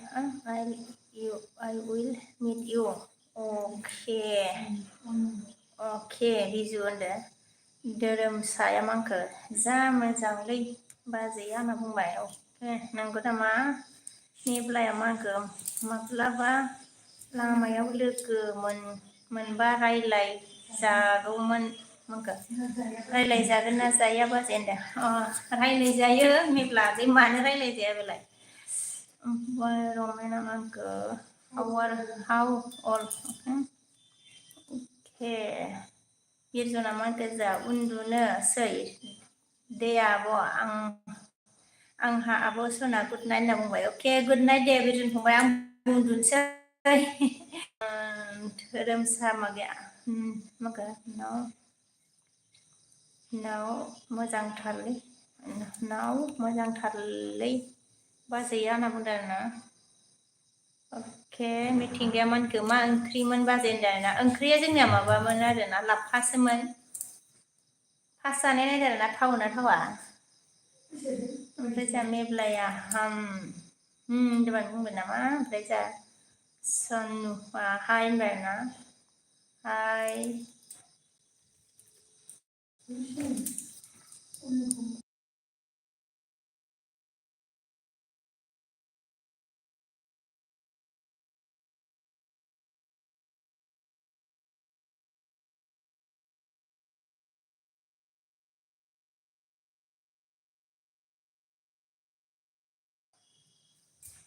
ओमफ्राय बेजोंनो you are time in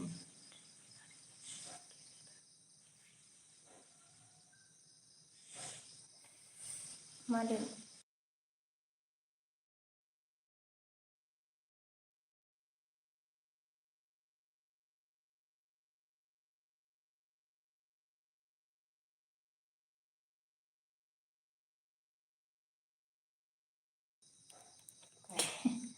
Visual okay, you one time in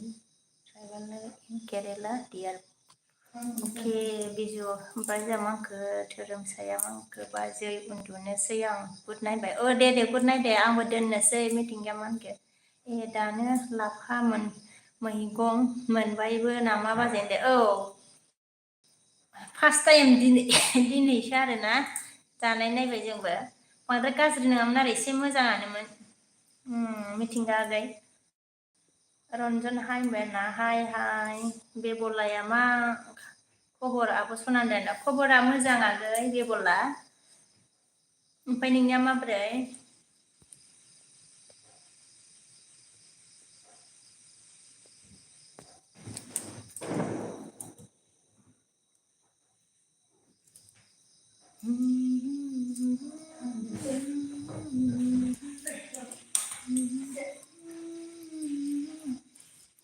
बाप्रे बाप बाबायाबो फिसा जालायबाय नामालै टाइमालाय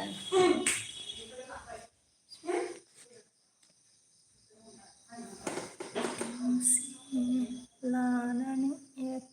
थैयो फट'नि जोंनि लक्ष्मी फुजा 10ता जानोसै माथो ना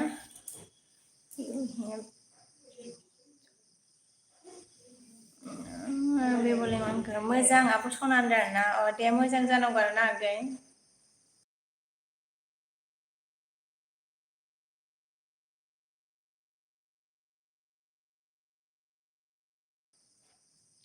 You have any job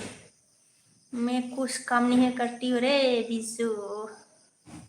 house wife होनदो अमिता मांखो हेलो देरना हेलो मित बिजु माने ओके गुड नाइट बोला ओके गुड नाइट बिजु गुड नाइट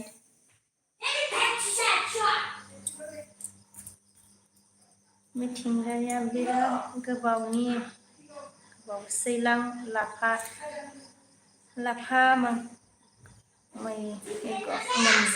मोनजायैया बाजै होनदो आरोना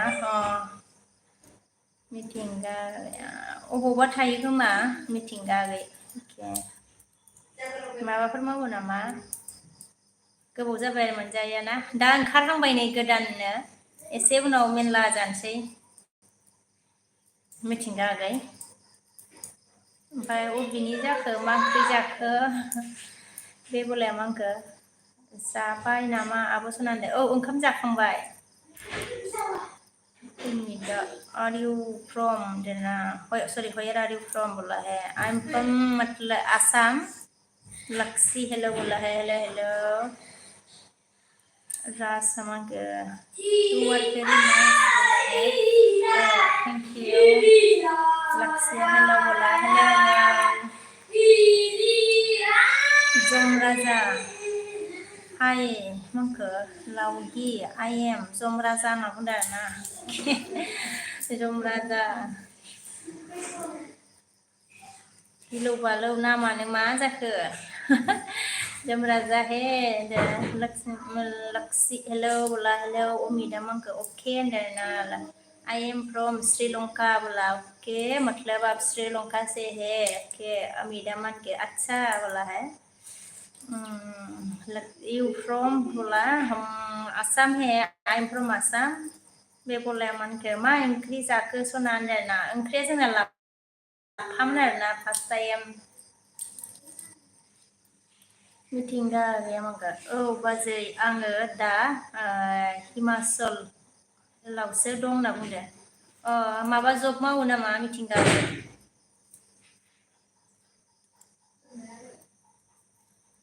जमराजाया मानखो बबेनिफ्राय लावगि होनना बुंबाय आरोना बबेनिफ्राय लावगि होनना बुंबाय बबेनिफ्राय माने आं आसामनिफ्राय जमराजा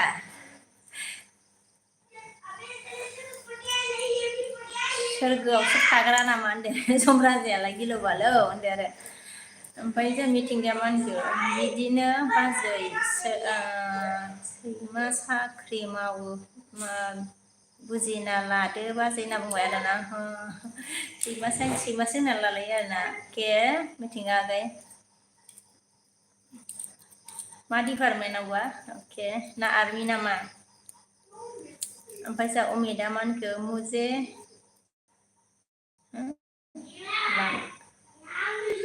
मुझे लगा नेपाल से बोला है मैं नेपाल से नहीं हूँ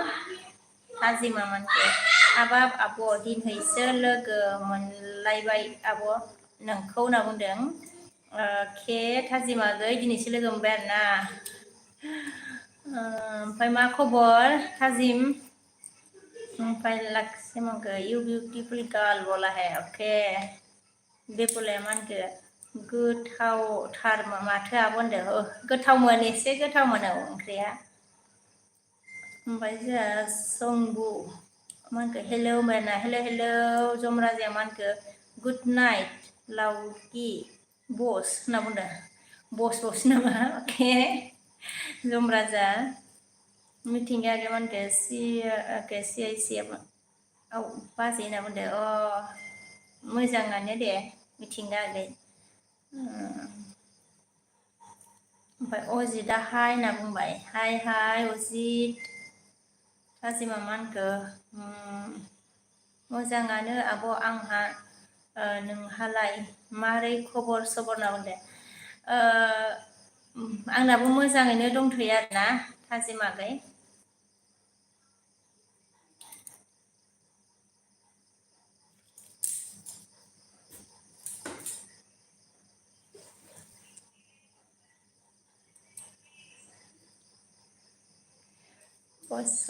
पसंदु मौका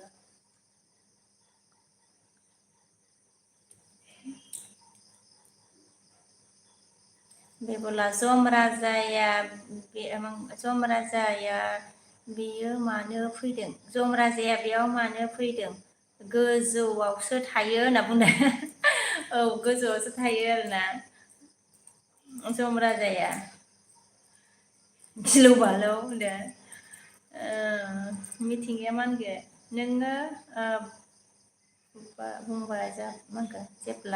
नोङो बुंबाय जेब्ला मोजांखौनो साननानै लाबाय आं बाजै होनना बुंदों आरोना मोजाङानो गाज्रि नङा नामाथो आगै माने मिथिंगा Posindu maka where are you from? I am from Assam. Assam से हूँ मैं SB like that abon oh thank you आगै दासो नुसनदों नामा thank you SB आगै देसिया माखो हेलो बोला है हेलो देसि फुड ओमफ्राय मिथिंगाया मानके थेंक इउ बाजै होनना बुंदों आरोना वेलकाम मिथिंगा आगै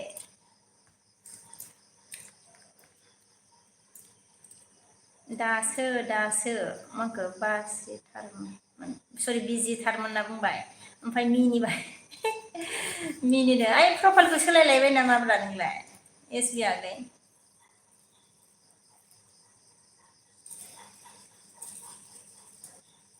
प्रफाइलखौ सोलायलायबाय नामा माथो एयारपर्टआव गसंनाय बायदिसो नुलायबायब्रा प्रफाइल पिकचारखौलाय SB आगै नोंनिखौलाय ओमफ्राय SB आगै मा होनदों सोलायबाय होनना मिनिदों आरोना सोलायबाय आरोना मादि एयारपर्टआव एकदम एक्टर बायदि गसंना थानाय बायदिसो नुलायदों ओमफ्राय दिसिया मानखो खाना कहाँ से हो बोला मैं आसाम से हूँ देसी एसबिया ओरैसै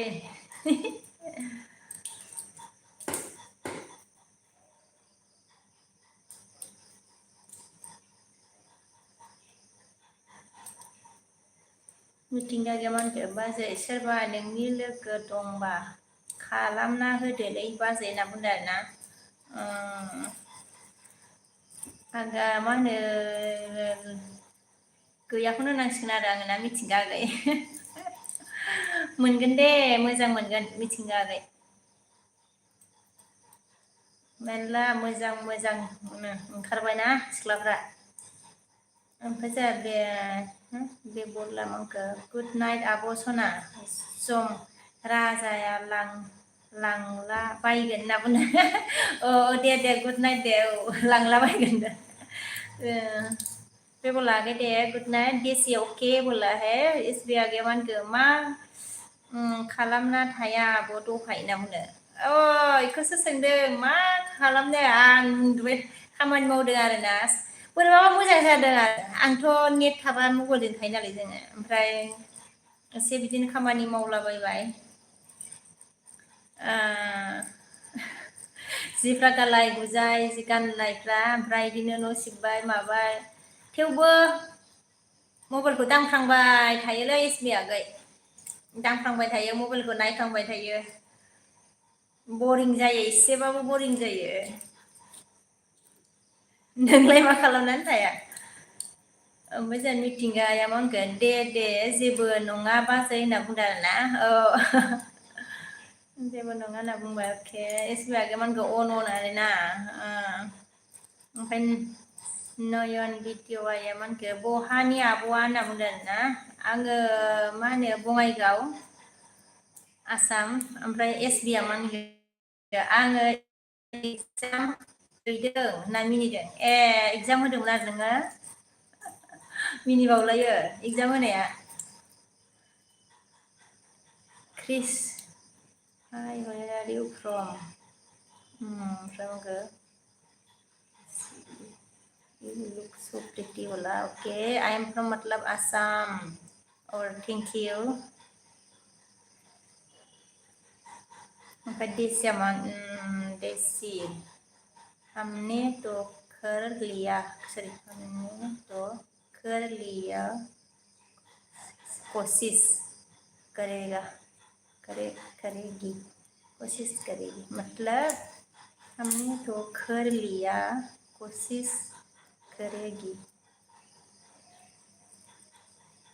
रमेशा मानखो मा जाखो नों माथो थांनो होनना बुंदोंमोन माथो बाजै होनना बुंबाय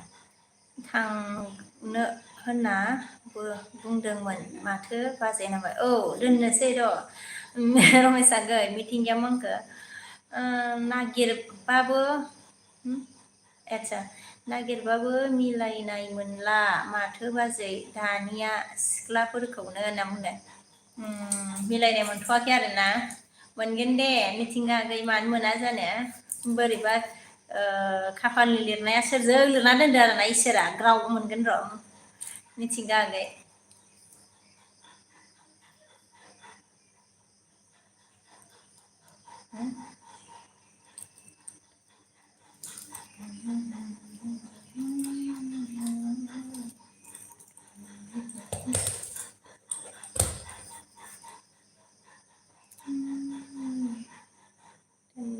हाय Tenzin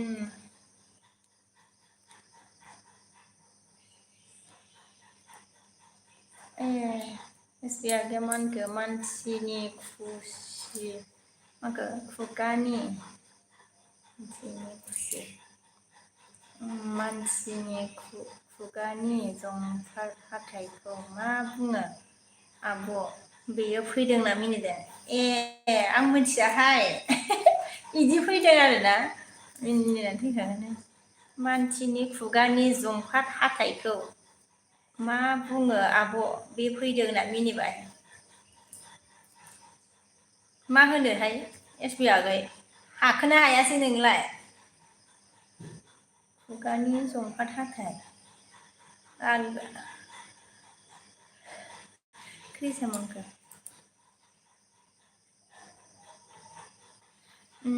which language you are speak I do not understand ma'am बोला है अच्छा मैं मतलब अभी इंग्लिश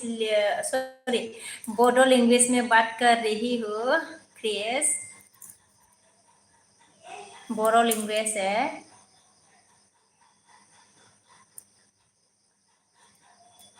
तो मिथिंगा माखो बेखौथ' साननांगौ जाबाय बाजै होनना बुंबाय आरोना बेखौथ' साननांगौ जाबाय खाफाला मा होनो खाफालनि लिरनाया सोरजों लिरनानै दोनदों मोनगोन दे मोजांखौनो मिथिंगा ग्रावनो दिस मानखो खाना हो गया बोला हा मेरा खाना हो गया है देसी एसबि आगैया मिनिबाय आरोना ओमफ्राय सैमा हाथाय होनना मिनिदों सैमा हाथाय होनो आरोना हादों आरो नोङो होमबाना अ मिनिबावबायसो जाथोआनो फैखायो आरोना होमबा मिनिबावनो जाथोसैखासो फैनाङियासो फैखायो खोमाहाय ओमफ्राय मा होनखो फाग्ला कुइसन फैदोंलै होनना मिनिदों आरोना फैखायोब्रा फाग्ला फैखायो कुइसन एसबिआगै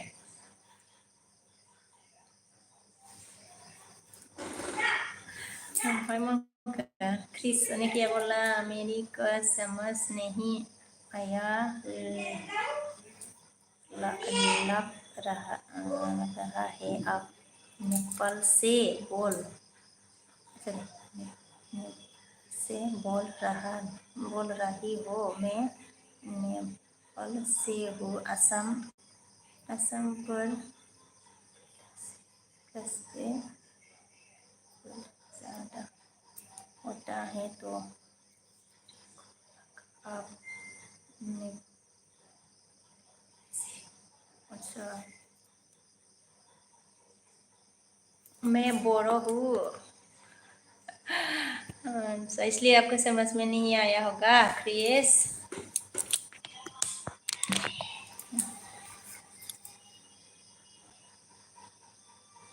Baca sandona hai bana hai SPAgion mitingnya man ke mini ba dongमोन नामा SP लोगो होनना बुंबाय मानिबा एगजाम दंमोन नामा SB लोगो होनना सोंदों मिथिंगाया SB आगै मानिबा एगजाम दंमोन नामानो मिथिंगा बर'आ सोंदों आरोना Desia nice Berna thank you SB आगैया on thank you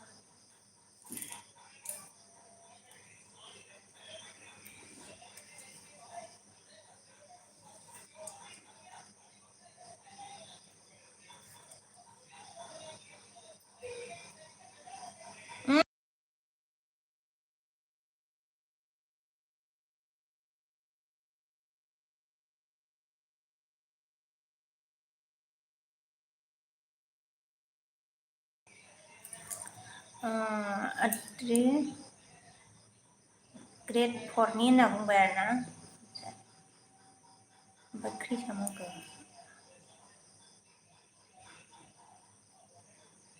अच्छा लगा मेरे को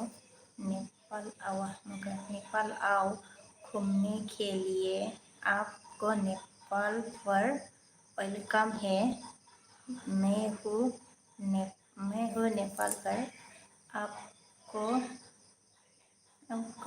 लिया अच्छा टॉक्स के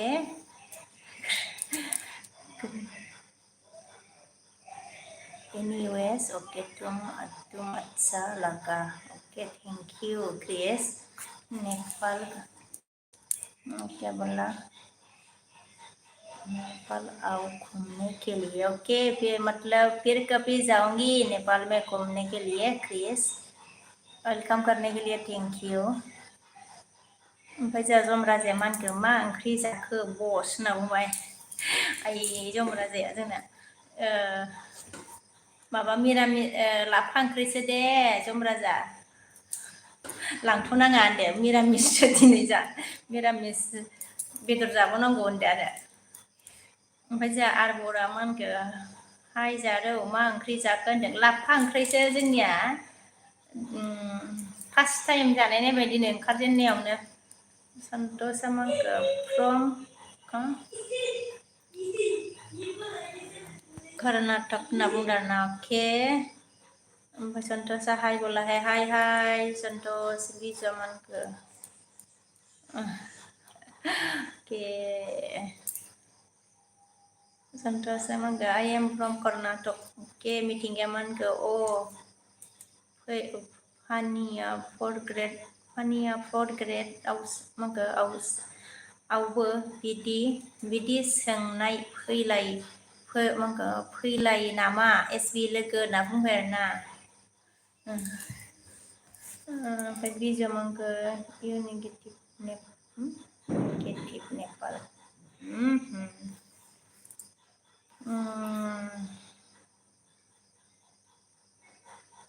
एसबि अन थेंक इउ ना हेलौ बोलालै हेलौ आराम आंखो लाफा मोनजाबायनो होनदों औ लाफा जानाय नायबाय जोंबो ओमफ्राय जमुना मोनगोन आङो दाहोना थागौमोन बस ना होनो आं दाहोना थागौमोन बस होनना बुंबाय आरोना मा दाहोना थालाबायनो ओंखारखोब्रा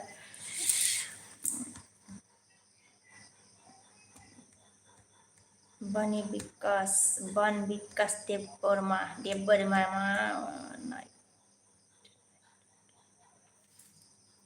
ओके देव वर्मा मुझे समझ में नहीं आ रहा मतलब त्रिपुरा से होगा ना त्रिपुरा का भाषा मुझे नहीं आती है मिथिंगाया आंखो बाजै नोङो बादि सिख्ला मोनबा हाब होनना बुंबाय आरोना मोनगोनब्रा थ' मोजां दं आं सिख्ला नंला बुरैबाय मिथिंगा आगै ओमफ्राय जोंहा बिजा मा होनखो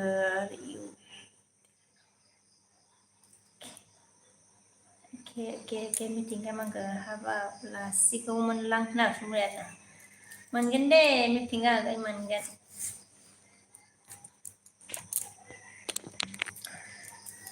आं दोननोसै दे सोर दंमोन उन्दुनोसै गाबोन थाब सिखारनांगौ सोर दंमोन आं दोननोसै दे सनाफोर बाय बाय गासिखौबो थेंक इउ सापर्ट खालामनायनि थाखाय गोजोननाय थाबाय मिथिंगा आगै ओमफ्राय सोर दं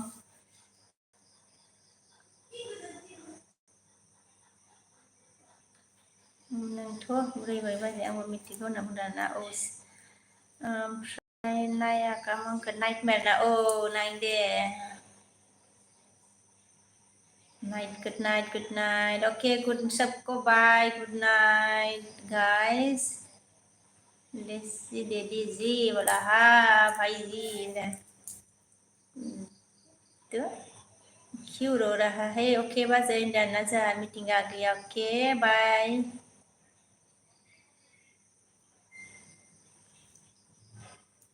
बाय बाय सबको बाय बाय गाइस दोनसै दे सनाफोर